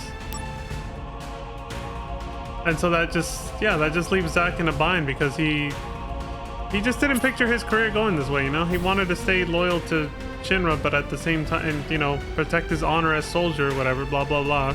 Especially now to honor the memory of Angeal, right? But with all this fucked up shit that's going on, it just makes Zack question things so much. Like, dude, Shinra's not what I thought it was, you know? Like, this is such a fucking mess. Zack's world is being shattered.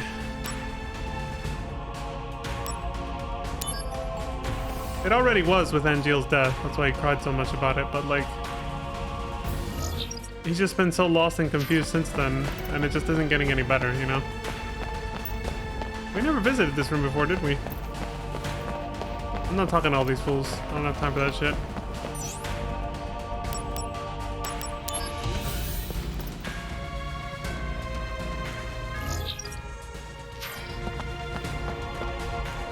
Hey, buddy. Hey, you! What's a scientist doing loafing around here? You're just a doll made by the science department. Do not speak to me. A doll? You're saying Soldier is a bunch of dolls? I can't let that slide, buddy. I have nothing to say to a soldier battle drone. Come on now. We protect Midgar and fight the good fight all around the world. Unlike some scientist reading his research notes at his desk all day, I make real contributions. One question. Huh? Why are you here, exactly?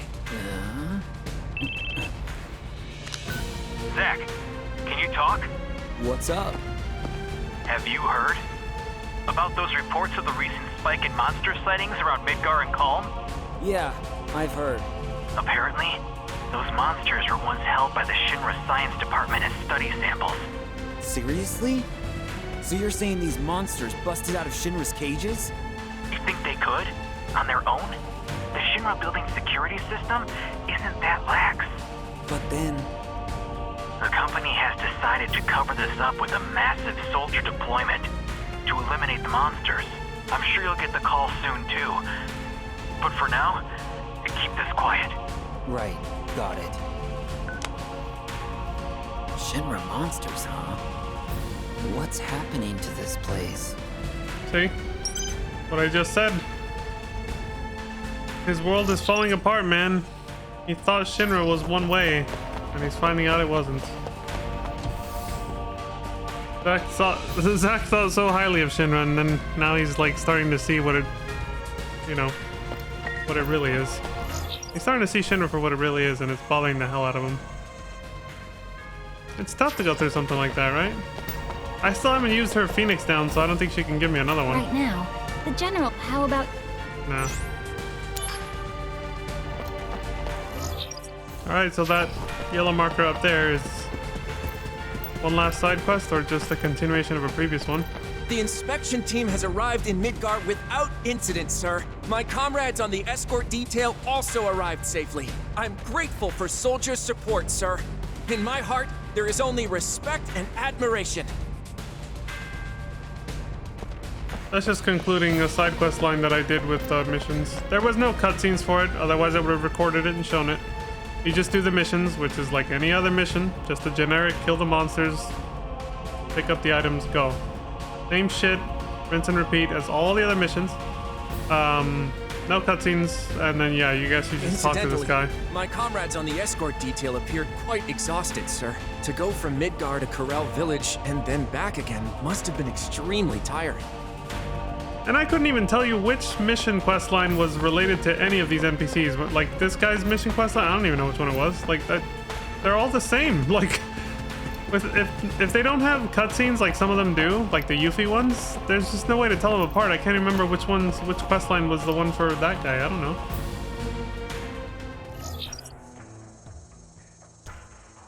So this is also our last chance to do the Shinra spies.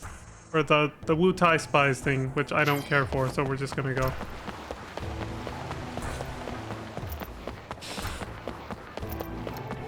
Because this is our last time in Midgar, so...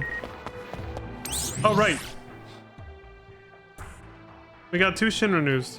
I don't remember which one was the first one now. But again, I assume the older one is the top one.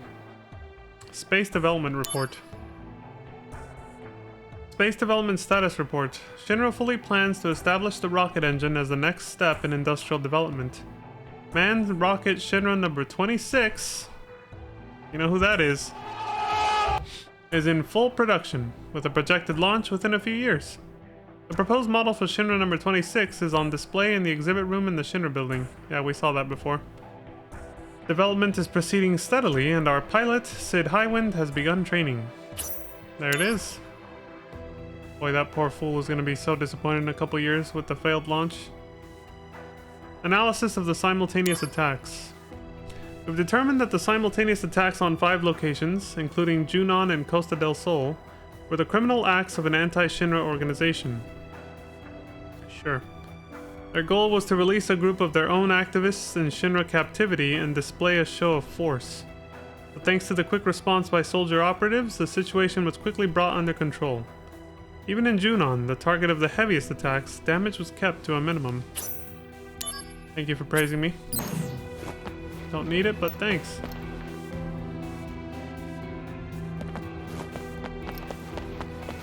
And now we begin the march towards our inevitable...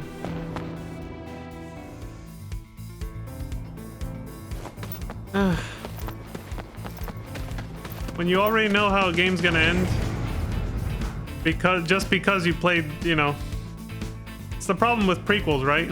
Like, when a prequel is made, the person who played the game it's based off of already knows how, more or less, how it's going to end because it's a prequel.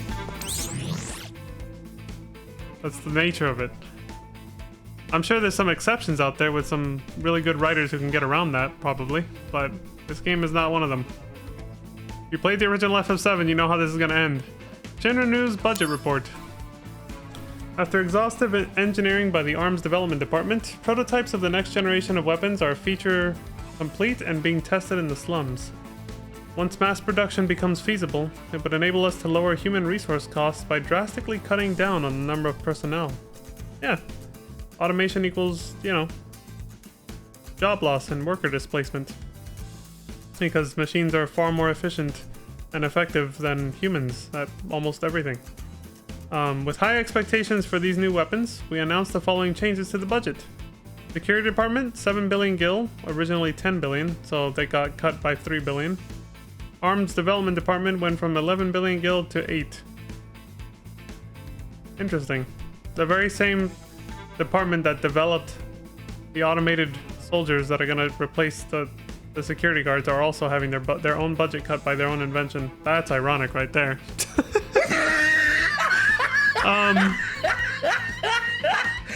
Yeah. So yeah, those little tiny robots we fought. Yeah, they're just like a little prototype of things to come later. Even though we've already fought bigger ones in some of the side missions, you know, the ones that are in the original game. But still, yeah. It's kind of ironic that the Arms Development Department, which made these robots, is having their own budget cut as well from the robots that they made. Like, alright, Scarlet kind of shot herself in the foot with that one. And Heidegger is the security department, so both of them are losing money now.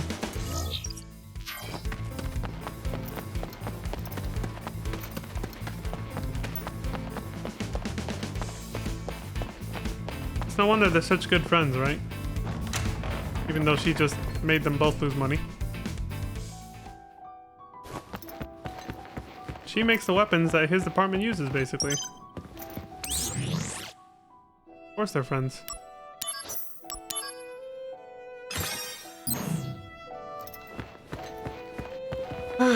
You know, those are some pretty good looking fucking wheels. Wagon wheels for being able to withstand 140 miles per hour.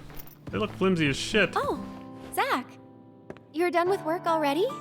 No. No. I was given a big task, and I have to leave Midgar for a bit. And I'll never see you, I mean... Is a bit. Don't know. I see. Can I call you? Of course. And don't worry. I'll be done and back in no time. Hey, can we start now? What? Filling the slums with lots of flowers.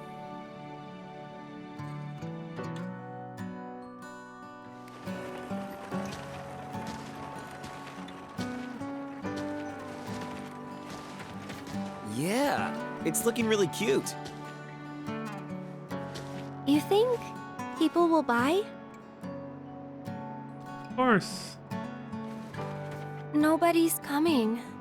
Now, they're coming. We just need to have a little more patience. I think maybe the wagon isn't all that cute. Oh, a customer! You're giving up too early, see? There's somebody. Maybe. Hey, you there! Need flowers? Don't be too Just aggressive, for you, Zach. 10 gil a pop. These are real flowers, mind you. Don't miss out. Aerith, this customer's offering 5 gil. Sure, any price is fine. No, we need to be aggressive. I'll counter with 7 gil, no less. But the customer just left. He blew you off, fool. You suck! I'm sorry, Aerith. Sorry, but why? I'm having a great time. Oh, look, Zach, another customer. They're really making this hurt, aren't they?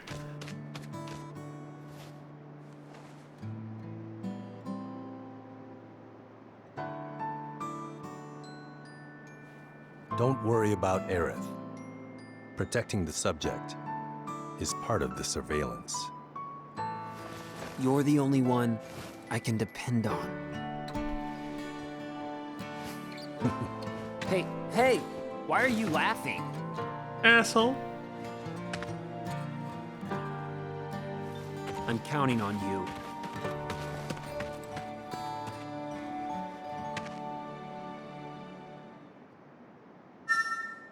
And what does he do? He slaps her across the fucking face on a helicopter. You bastard! Son of a bitch! Yeah, way to keep your promise to Zack, Sung. Asshole. Oh, welcome back. You're in luck. Sephiroth hasn't arrived yet. So, will you wait for him here? Slaps her across the face and then holds her, threatens Marlene just to get Aerith to go with him to Shinra HQ, you know? This is kind of a weird part. Like, Sung already acts so nice, but then he's a complete asshole in the events after this game. To Aerith, in particular, and everybody else, you know? But here he acts like he's, you know, gonna be like the nicest dude with her and everything. He's like, yeah, I'll look after her.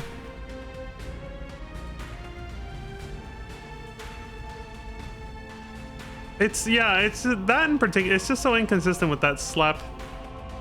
When he slaps Aerith across the face when she tells Tifa that Marlene is safe, you know? Seems a little aggressive for someone who acts the way he does in this game. It's a little over the top. The other Turks are consistent. You know, they're nice to us because we're on their side right now. But like, other than that, yeah, they're pretty consistent. But Sung seems a little like they made him a little too nice in this game, and it doesn't quite fit with how he acts in the next game, for the first like half of it at least.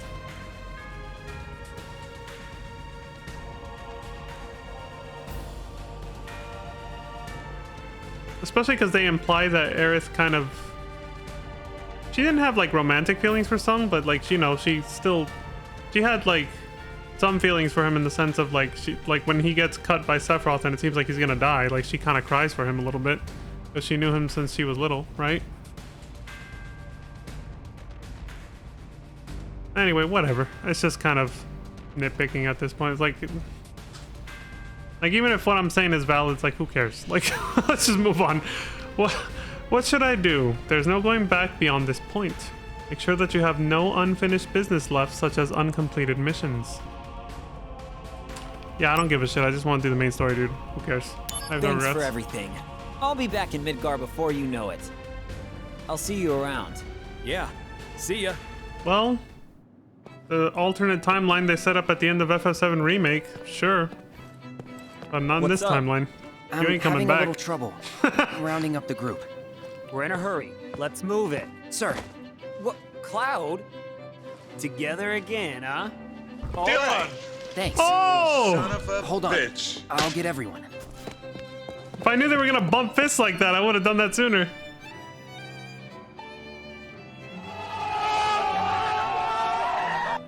Where's your helmet, asshole? He's so short compared to the other two guys. Cloud is pretty scrawny. He is By the 16 way, though. Where are we going?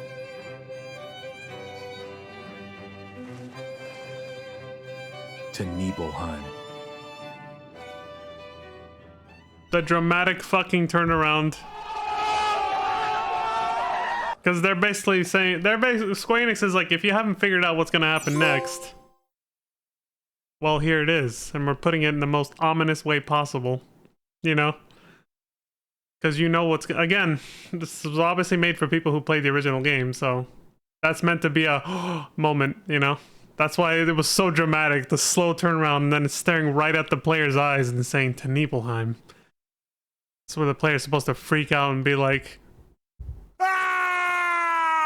because you know shit's about to go downhill fast. Not like it hasn't been going downhill for a while in this storyline, though. Be more shocking if things were more chilled before this point, but they haven't been. This game has no chill. It's just moving hella fucking fast. Here we are. How does it feel? Oh, where's the truck scene, man, with the dragon? To be home after all this time. I have no hometown. I wouldn't know. Literally reading the original script. What about family? My mother's name is Genova. She died shortly after I was born. My father...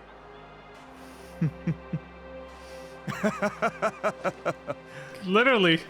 Why am I talking about this? This is faithful to the original dialogue. Come on, let's go. The only part that they kind of... Him saying, how does it feel to be back in the, you know, your hometown? He's obviously not talking to Zack when he said that. Sephiroth's mother's name is... Genova? Yeah, that should ring a bell with Angeal and Genesis and all that shit. But yeah, he's talking to Cloud when he says that. But obviously Cloud doesn't respond. Because he knows this isn't Zack's hometown.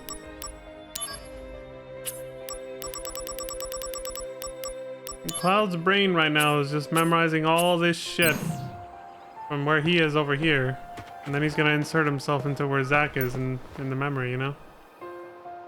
All set, getting set up. Don't get in trouble for snooping around. Watch duty's just so boring. I was gonna say, where's the part where you want to practice the usual? You want to practice? Practice?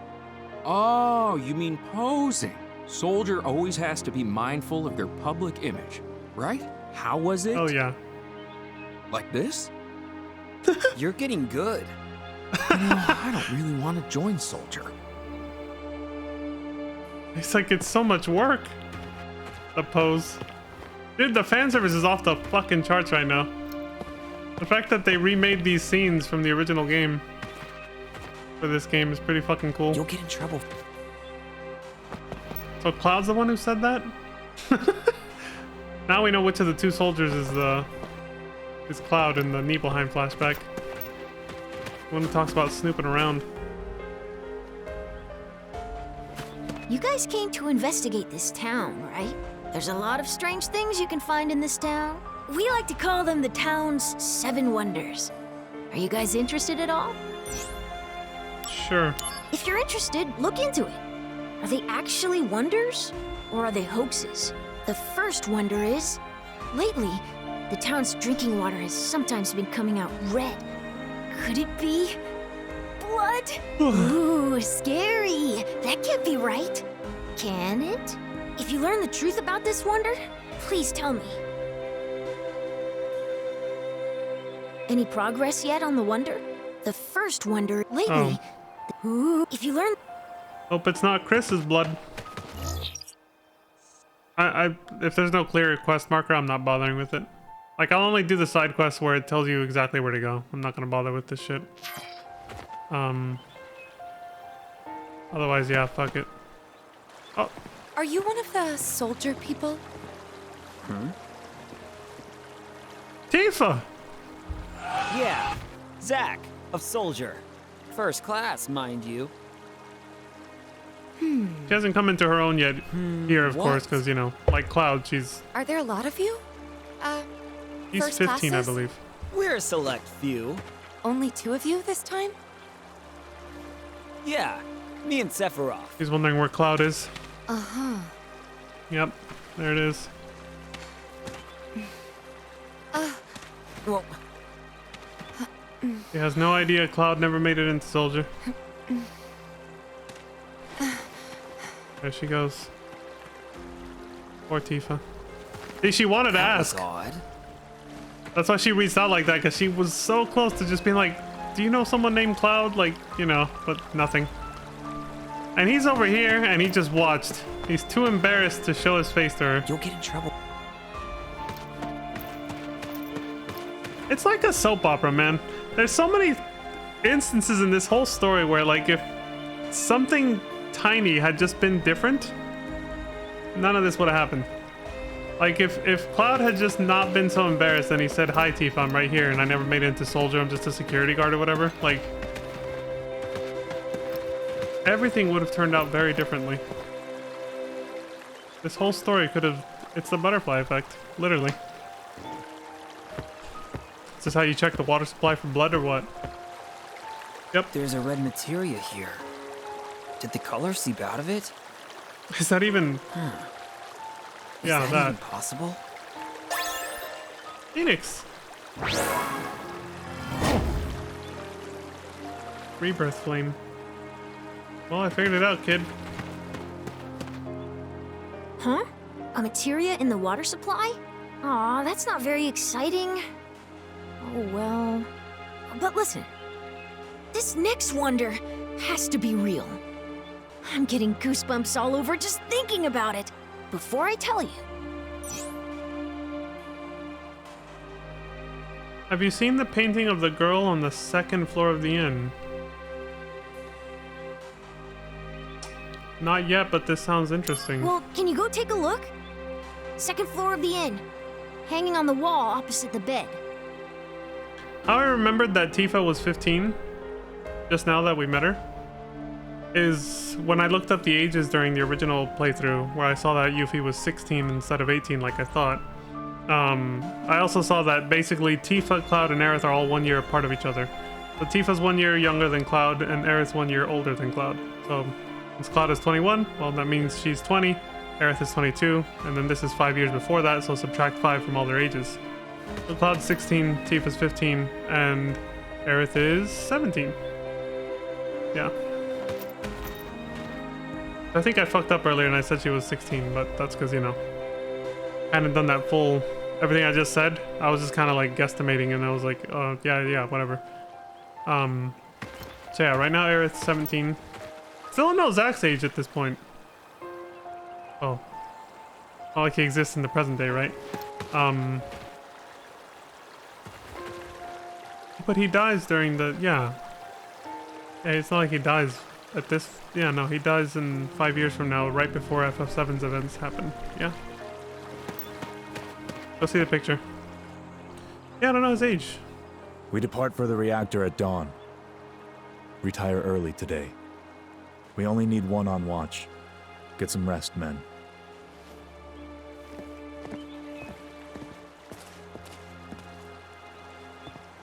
Ah, that's right.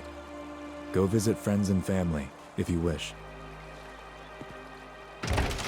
Mostly talking to Cloud, obviously. Nibelheim. Huh.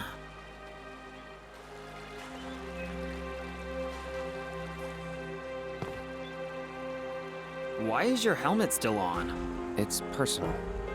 What a weirdo. Thank you, Zach, for calling him out. Getting nervous. Oh, so Cloud's the one that you... Okay. I remember talking to this soldier in the Nibelheim flashback in the original game, so Cloud's this guy. I got it. See, why? You never know when monsters will appear, right? Is that it? Oh, Nervous? that's I'm right. excited. Don't miss your chance to be a hero. The same exact response. I love how loyal it is to the original game, dude. The dialogue right now. Is this guy gonna tell me he wants a picture of Sephiroth and not me because I'm nobody? I heard that the hero Sephiroth was coming, so I've been waiting here all day with my camera. I want to take a picture of Sephiroth fighting a monster. Take a picture of me then. I have no interest in taking pictures of minor figures. You bastard! Son of a... Damn, the faithfulness ended there. He was supposed to say, I don't want to take a picture of a nobody or something like that. Instead he said minor figures. I mean, it's the same sentiment, but still. I would have liked it better if he actually said a nobody, you know? I don't take pictures with nobodies. Alright, the painting.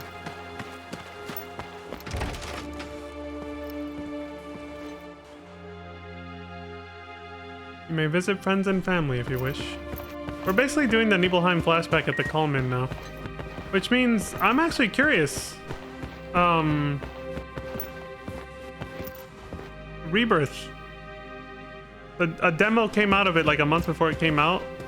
And unfortunately I couldn't avoid seeing some thumbnails of people playing it, and I saw that the Calm flashback, these buildings look very familiar to some of the thumbnails I saw. So I saw that I'm pretty much certain the calm flashback happens in the demo, which is likely the beginning of the game, obviously.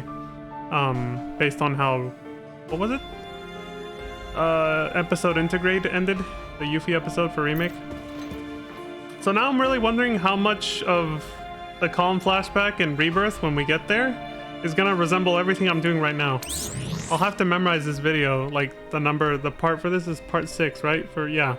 I'll have to come back to this video just to see when we get there.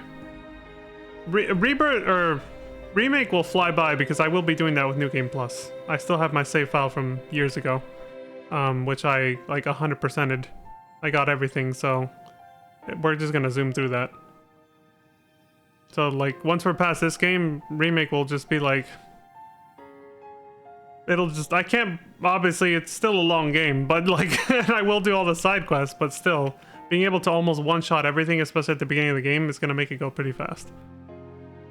Cloud says, I wanted to tell you. We've been on a few missions together, and there's something I've been meaning to tell you. I was thinking about telling you once we were in my hometown, but it's a little embarrassing, so I'm gonna write it out and send it to you. Are you confessing your love? What is this, man? The day you changed your hair, when you wished us rookies good luck before our sortie, I'll never forget your words. Remembering what you said that day gives me the courage to stay strong. So, thanks, Zach. Where you said protect your honor as soldier and all that? There was something else. But yeah, I know what scene he's talking about. It's right after you kill Angeal. Well, we motivated Cloud quite a bit. That's good.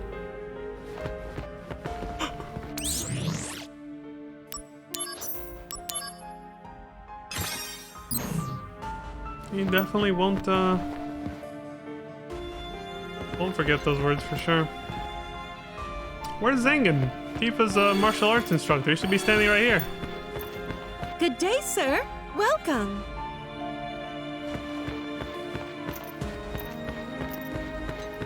Okay, so the second floor painting, just like the original game, talking to Sephiroth will make the story move forward, so I'm not gonna do that. We're short one bed, right?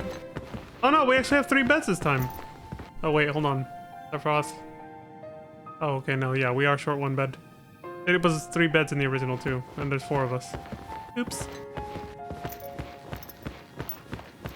I forgot the generic other soldier, I only remembered Cloud. It's a sad painting. And also kind of eerie. Definitely. Okay. Let's go talk to the kid.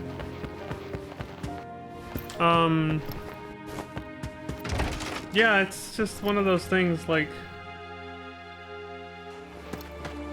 I know Cloud's a generic stormtrooper right now too, but the other guy's even more generic because he's actually not a main character, unlike Cloud. Watch duty's just so boring.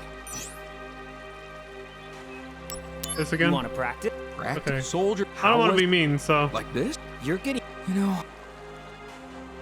Do you still say the same shit? Yeah, he does. You never.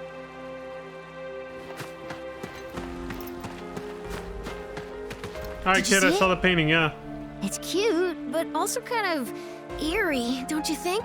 So the second wonder is, that girl sometimes leaves the painting and wanders around in our world.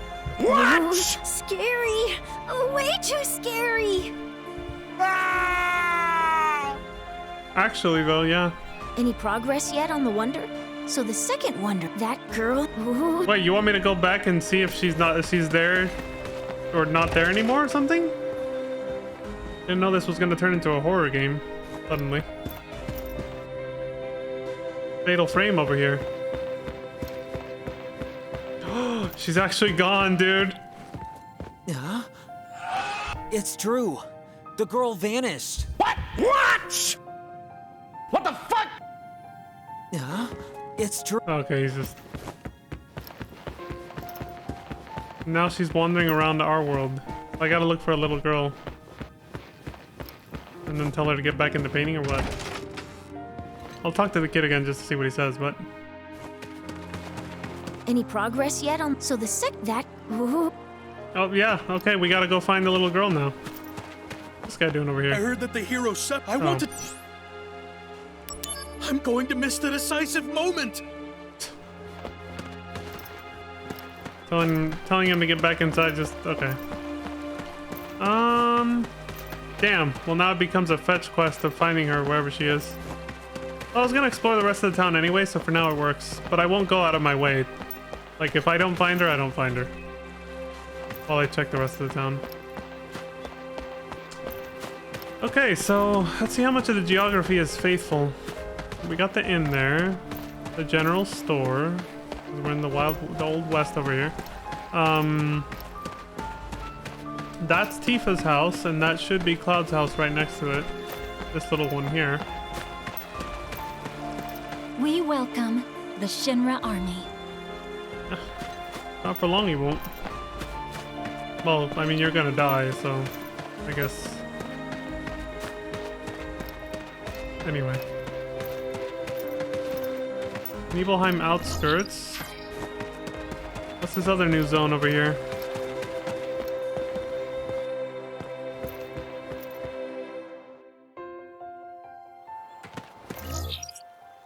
Oh, also outskirts. I see. Either one. Oh, so this is new. Are there encounters out here? I feel like there's gonna be monsters. Activating combat mode. I fucking knew it. God damn it. Conflict resolved. Oh yeah! Heather. There's a fork in the mountain trail, and one path leads to a dead end where a strange bomb appears. Like the one I just killed right in front of you? Kind of?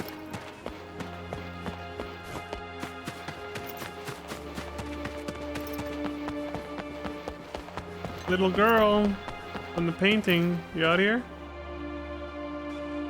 Where else could she be? There wasn't really much to explore back in town. Okay, let's just... I mean, I know we have to work our way back anyway, so I might as well see how far I can go. Mount Nebel. This leads to the reactor we're here to investigate. I wonder how far they'll let me go before I'm forced to turn back.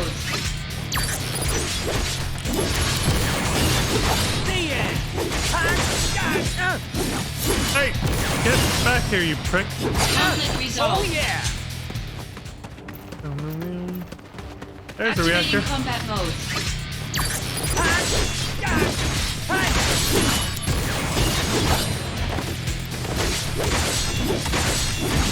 Conflict resolved. Oh yeah!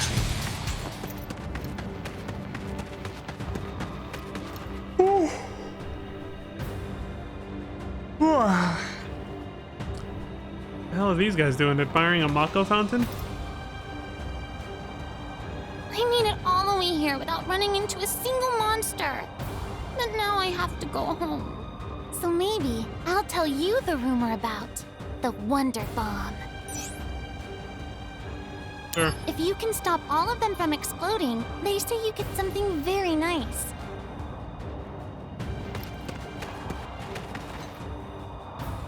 My dad's always telling me that I can't come here without a grown-up. But we're talking about one of the 7 wonders. I had to come here. The Wonder Bomb will keep growing bigger, but when you hit it, it gets a bit smaller. Oh, it's a DPS check? Figures.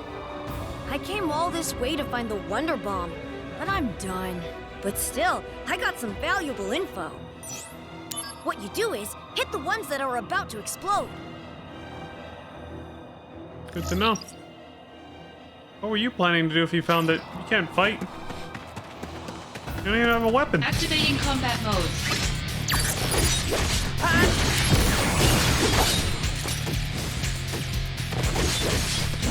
I mean, I was expecting somebody to hit me. You're getting bigger. Conflict resolved. Rick. Oh yeah!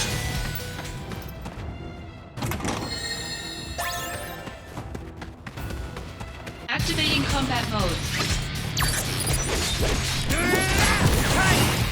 Hey!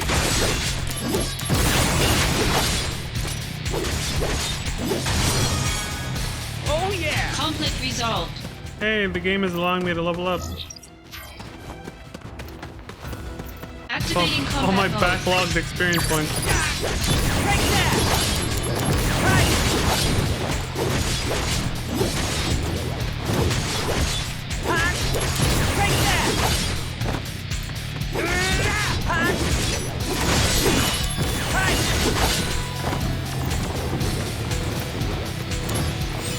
No, don't.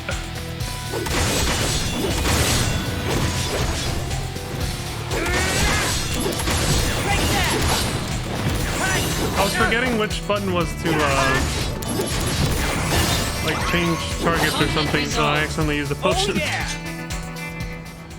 There. Well, that wasn't too hard. Gold shard.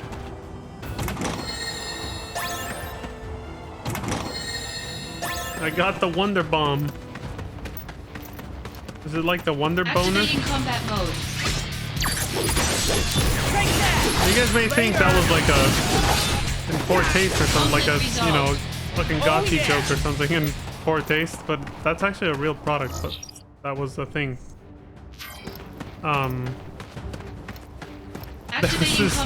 There's a legit product called, or I don't know if it's still in production now, but there's legitimately a product called the Wonder Boner, and it was meant to be a tool to make it easy to debone fish. So it was made for people who fish, obviously.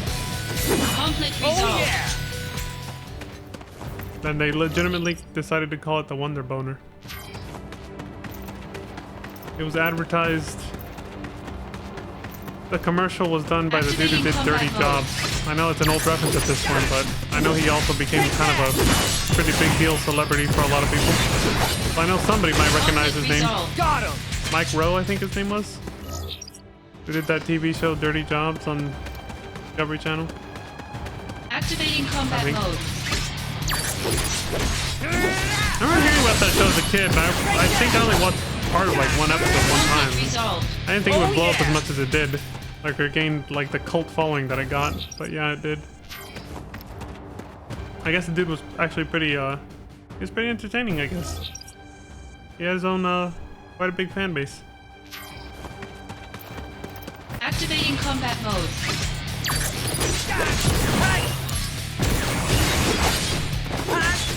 Conflict resolved. Oh yeah! Activating combat mode. Bring it on! It's weird, in other Final Fantasy games, bombs will actually grow bigger and threaten to explode the more you hit them. You're supposed to like use ice or something else against them. But in this game, it's the opposite. The more you hit them, the less likely they'll explode. Combat mode. Or maybe it was just for that one battle against the Wonder Bomb, right? Oh yeah! I don't know.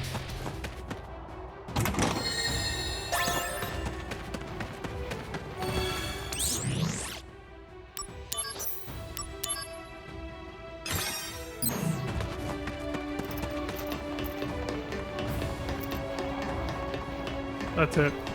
Obviously, we can't go in. This is what we're here for, but you can't break the sequence of events. We gotta talk to Sephiroth first and move the plot forward as it's supposed to before coming here. Activating combat mode.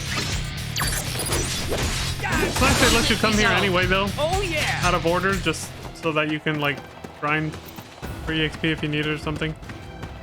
As if the missions won't give you enough if you just did those. Mode.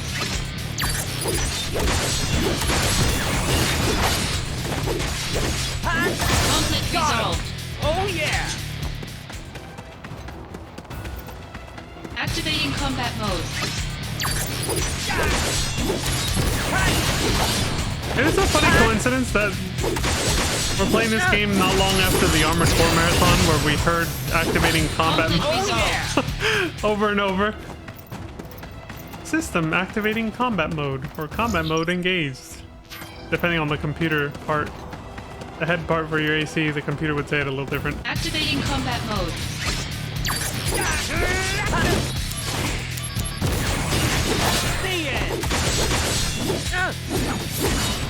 FF7 and Armored Core 1 both came out in the same year, I think. Conflict resolved. 1996 or 7? Activating combat mode.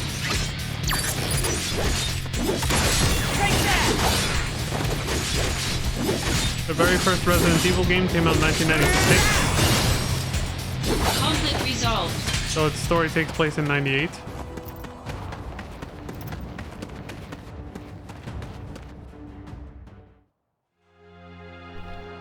It's funny how many games came out so close to each other that went on to spawn these huge franchises that are still around today.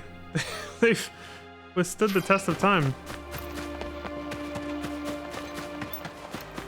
FF7, of course, you know, that's just, you know, that was already a franchise that had been around since the NES days. So that one doesn't really count. But 7 was the first one to make Final Fantasy go mainstream, though, so that counts for something. It was kind of a niche game before that. A niche franchise, sorry. Final Fantasy, I mean. 7's the one that put it on the map. Activating combat mode. Conflict resolved. Oh yeah! New mail from reporter. Out on the trail of the missing pod. The fuck is this? I'd received word of recent activity in Modeoheim. The area was once a candidate for Mako excavation, but now it's nothing but a deserted village. This reporter actually found a piece of equipment, a pod to be exact, used in the experiments. When I revisited the facility at a later date for a more thorough investigation, the equipment was gone. A full-scale effort to follow the pod's trail revealed that it made a stop at Nibelheim before it was carried to another location.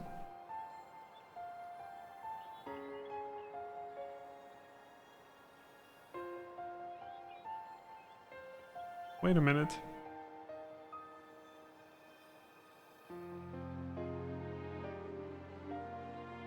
Are they talking about a pod holding Jenova? Is that what was in Modeoheim? If that's true, it's starting to make a lot more sense why it was destroyed and abandoned, and those phone messages we heard. Which some of them were just talking about a package which just happened to be a stupid power wrist we found once we listened to all of them. But obviously some of them were alluding to something shady went down there. Well, that would explain why Genesis went there then. Was trying to see if there was remnants, you know, of Jenova to get some Jenova cells to restore himself, I guess. Okay, so yeah, that explains it. So my theory based on this is that they had Jenova in Modeoheim because the northern crater exists because of Jenova. That's where Jenova crash landed from outer space before the ancients sealed her away. So obviously the ancients sealed her away somewhere close to there. Modeoheim was by Icicle Inn, close to the northern crater where Jenova crash landed, so yeah, stands to reason. Maybe that's where Shinra first discovered Jenova, and they just kept her there while using her cells for experiments to create Genesis, Sephiroth, and Angeal. And then in around this time, as we're seeing here, they decided to move her to the Nibelheim reactor, where we're gonna discover her soon, and Sephiroth will freak the fuck out. Okay, yeah, this is starting to add up. Activating combat mode. New mail from Sister. Conflict resolved. The end. Oh yeah. This... The entrance to the Shinra Manor here, the Shinra Mansion, this looks almost like a copy-paste from Kingdom Hearts Chain of Memories, well, the 3D one, the remake for PS2, called Re-Chain of Memories. The mansion in Twilight Town, the entrance for it, in that game in particular, not Kingdom Hearts 2, or 358.5 Days. In the Re-Chain of Memories, when you reach the door, the room in the castle that leads you to the front of the fucking mansion, the front of the mansion looks exactly like this. It's just like the exact spot, except instead of grass, there's dirt.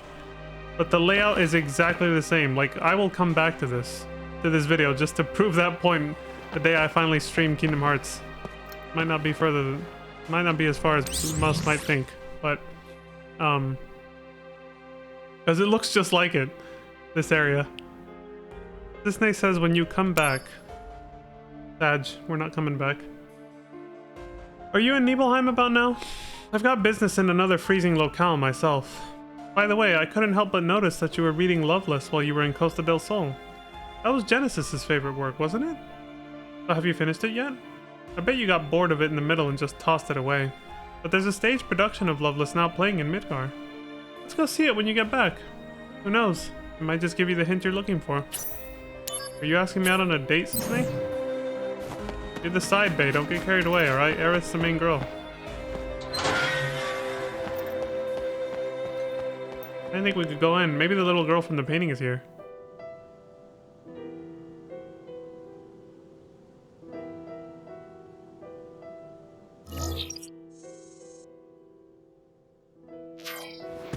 There's probably gonna be monsters.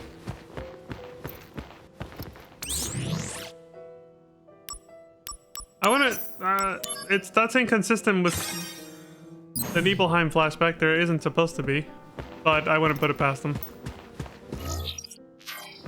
There's only supposed to be monsters here in the present day. This door won't open. Look through the keyhole.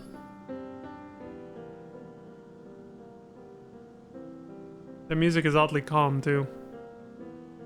Not that creepy, foreboding music yet.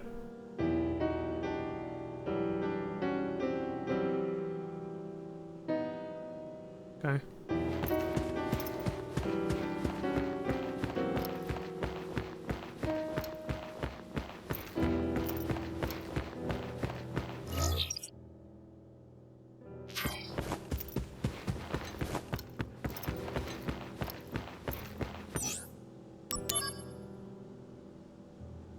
Hey, yeah, it's these guys.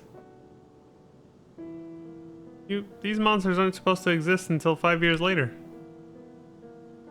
Now, where's the chandelier hanging guy with the axe thing that he rides on?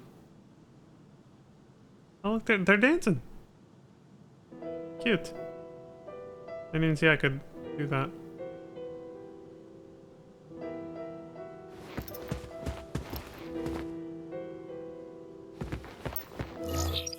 The blade chandelier guy, where's he at?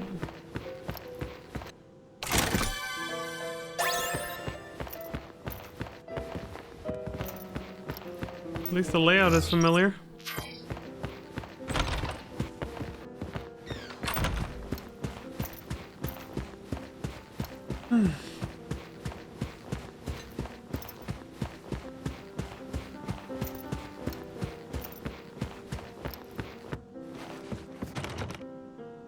Locked. Same. The room with the plants. Well, no plants yet.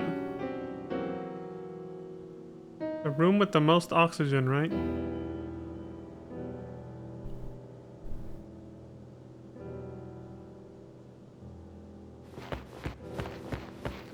The room with the safe. There's a safe. How did Hojo cram that giant fucking monster lost number into that safe? Smaller than Zack. Oh, hell no. The fact that... oh no. I hope my VOD is intact. I don't want to have to upload this manually. I just saw something on Streamlabs OBS that hints at the fact that my stream may have disconnected. Well, this is why I record. With my PC as well, despite it taking up so much space in my drive, but...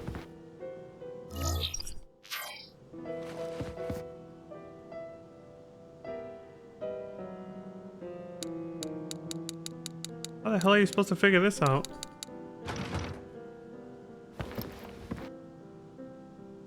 We go to the guide, is what we do.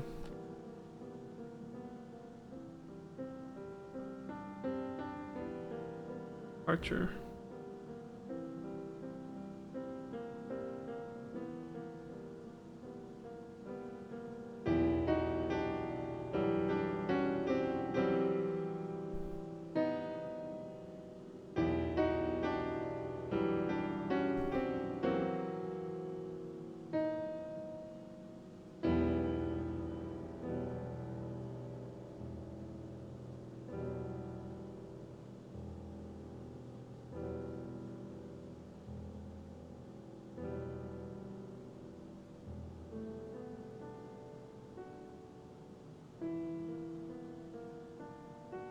Oh, this is interesting enough that I might do it.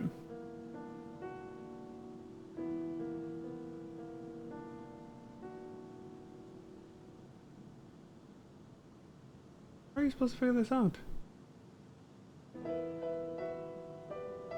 No way.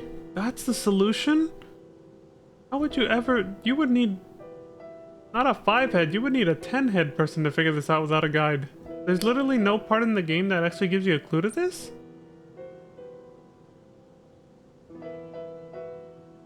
You have to observe all this and figure it out on your own? Holy sh...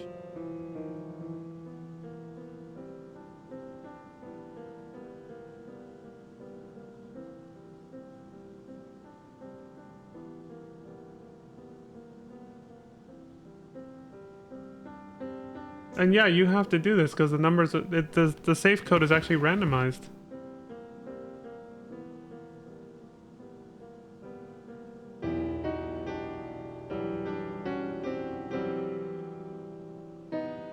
Yeah, the reward better be fucking good.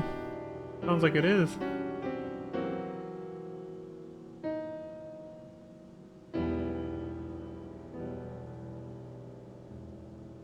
Interesting. So this safe is related to the 7 wonders or whatever. So even though we probably can figure out the safe combination right now, it's better to follow the little side quest storyline, basically. And I just skimmed by how to do this, the one that we're on about the little girl from the painting. Apparently we have to keep going up and down the stairs at the inn until something happens, and then, you know, I don't want to... I just saw that and left it because I don't want to, like, spoil what might happen next. Did we see the little girl as a ghost or something, you know? But it said that we have to do that till we see the innkeeper start to go upstairs. I was like, oh, okay, cool.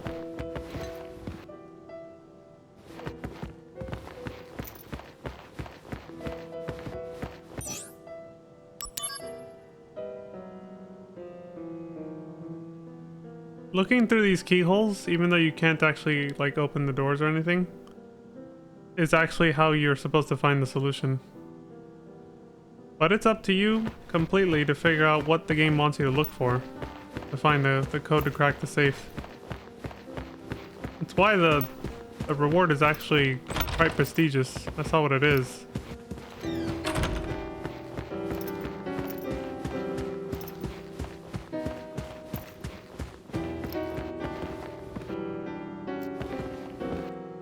The chimney door that leads into the basement.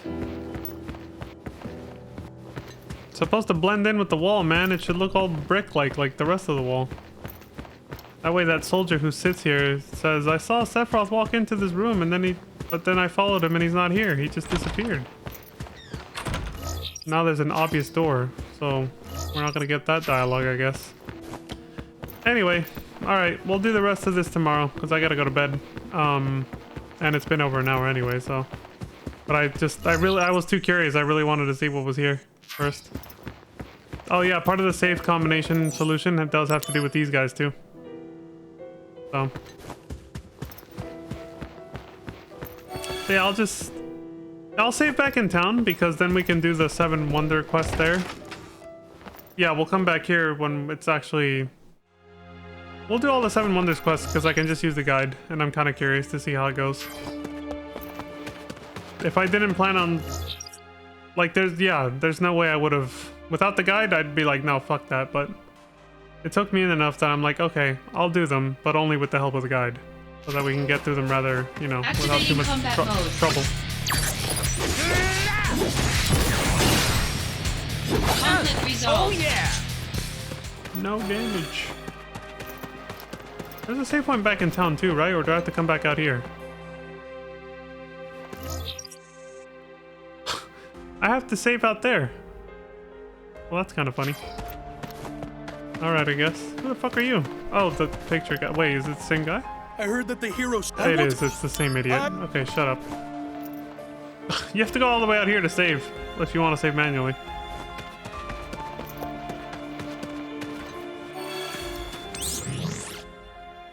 Whatever. Not a big deal. Alright, there we go. Alright, folks. hope you all have a good morning, afternoon, evening, good night. Thank you very much as always for the support across Twitch and YouTube. I will see you all next time. And until then, please take care of yourselves. Stay safe out there. Look after each other and don't die. And I'll see y'all then. Peace.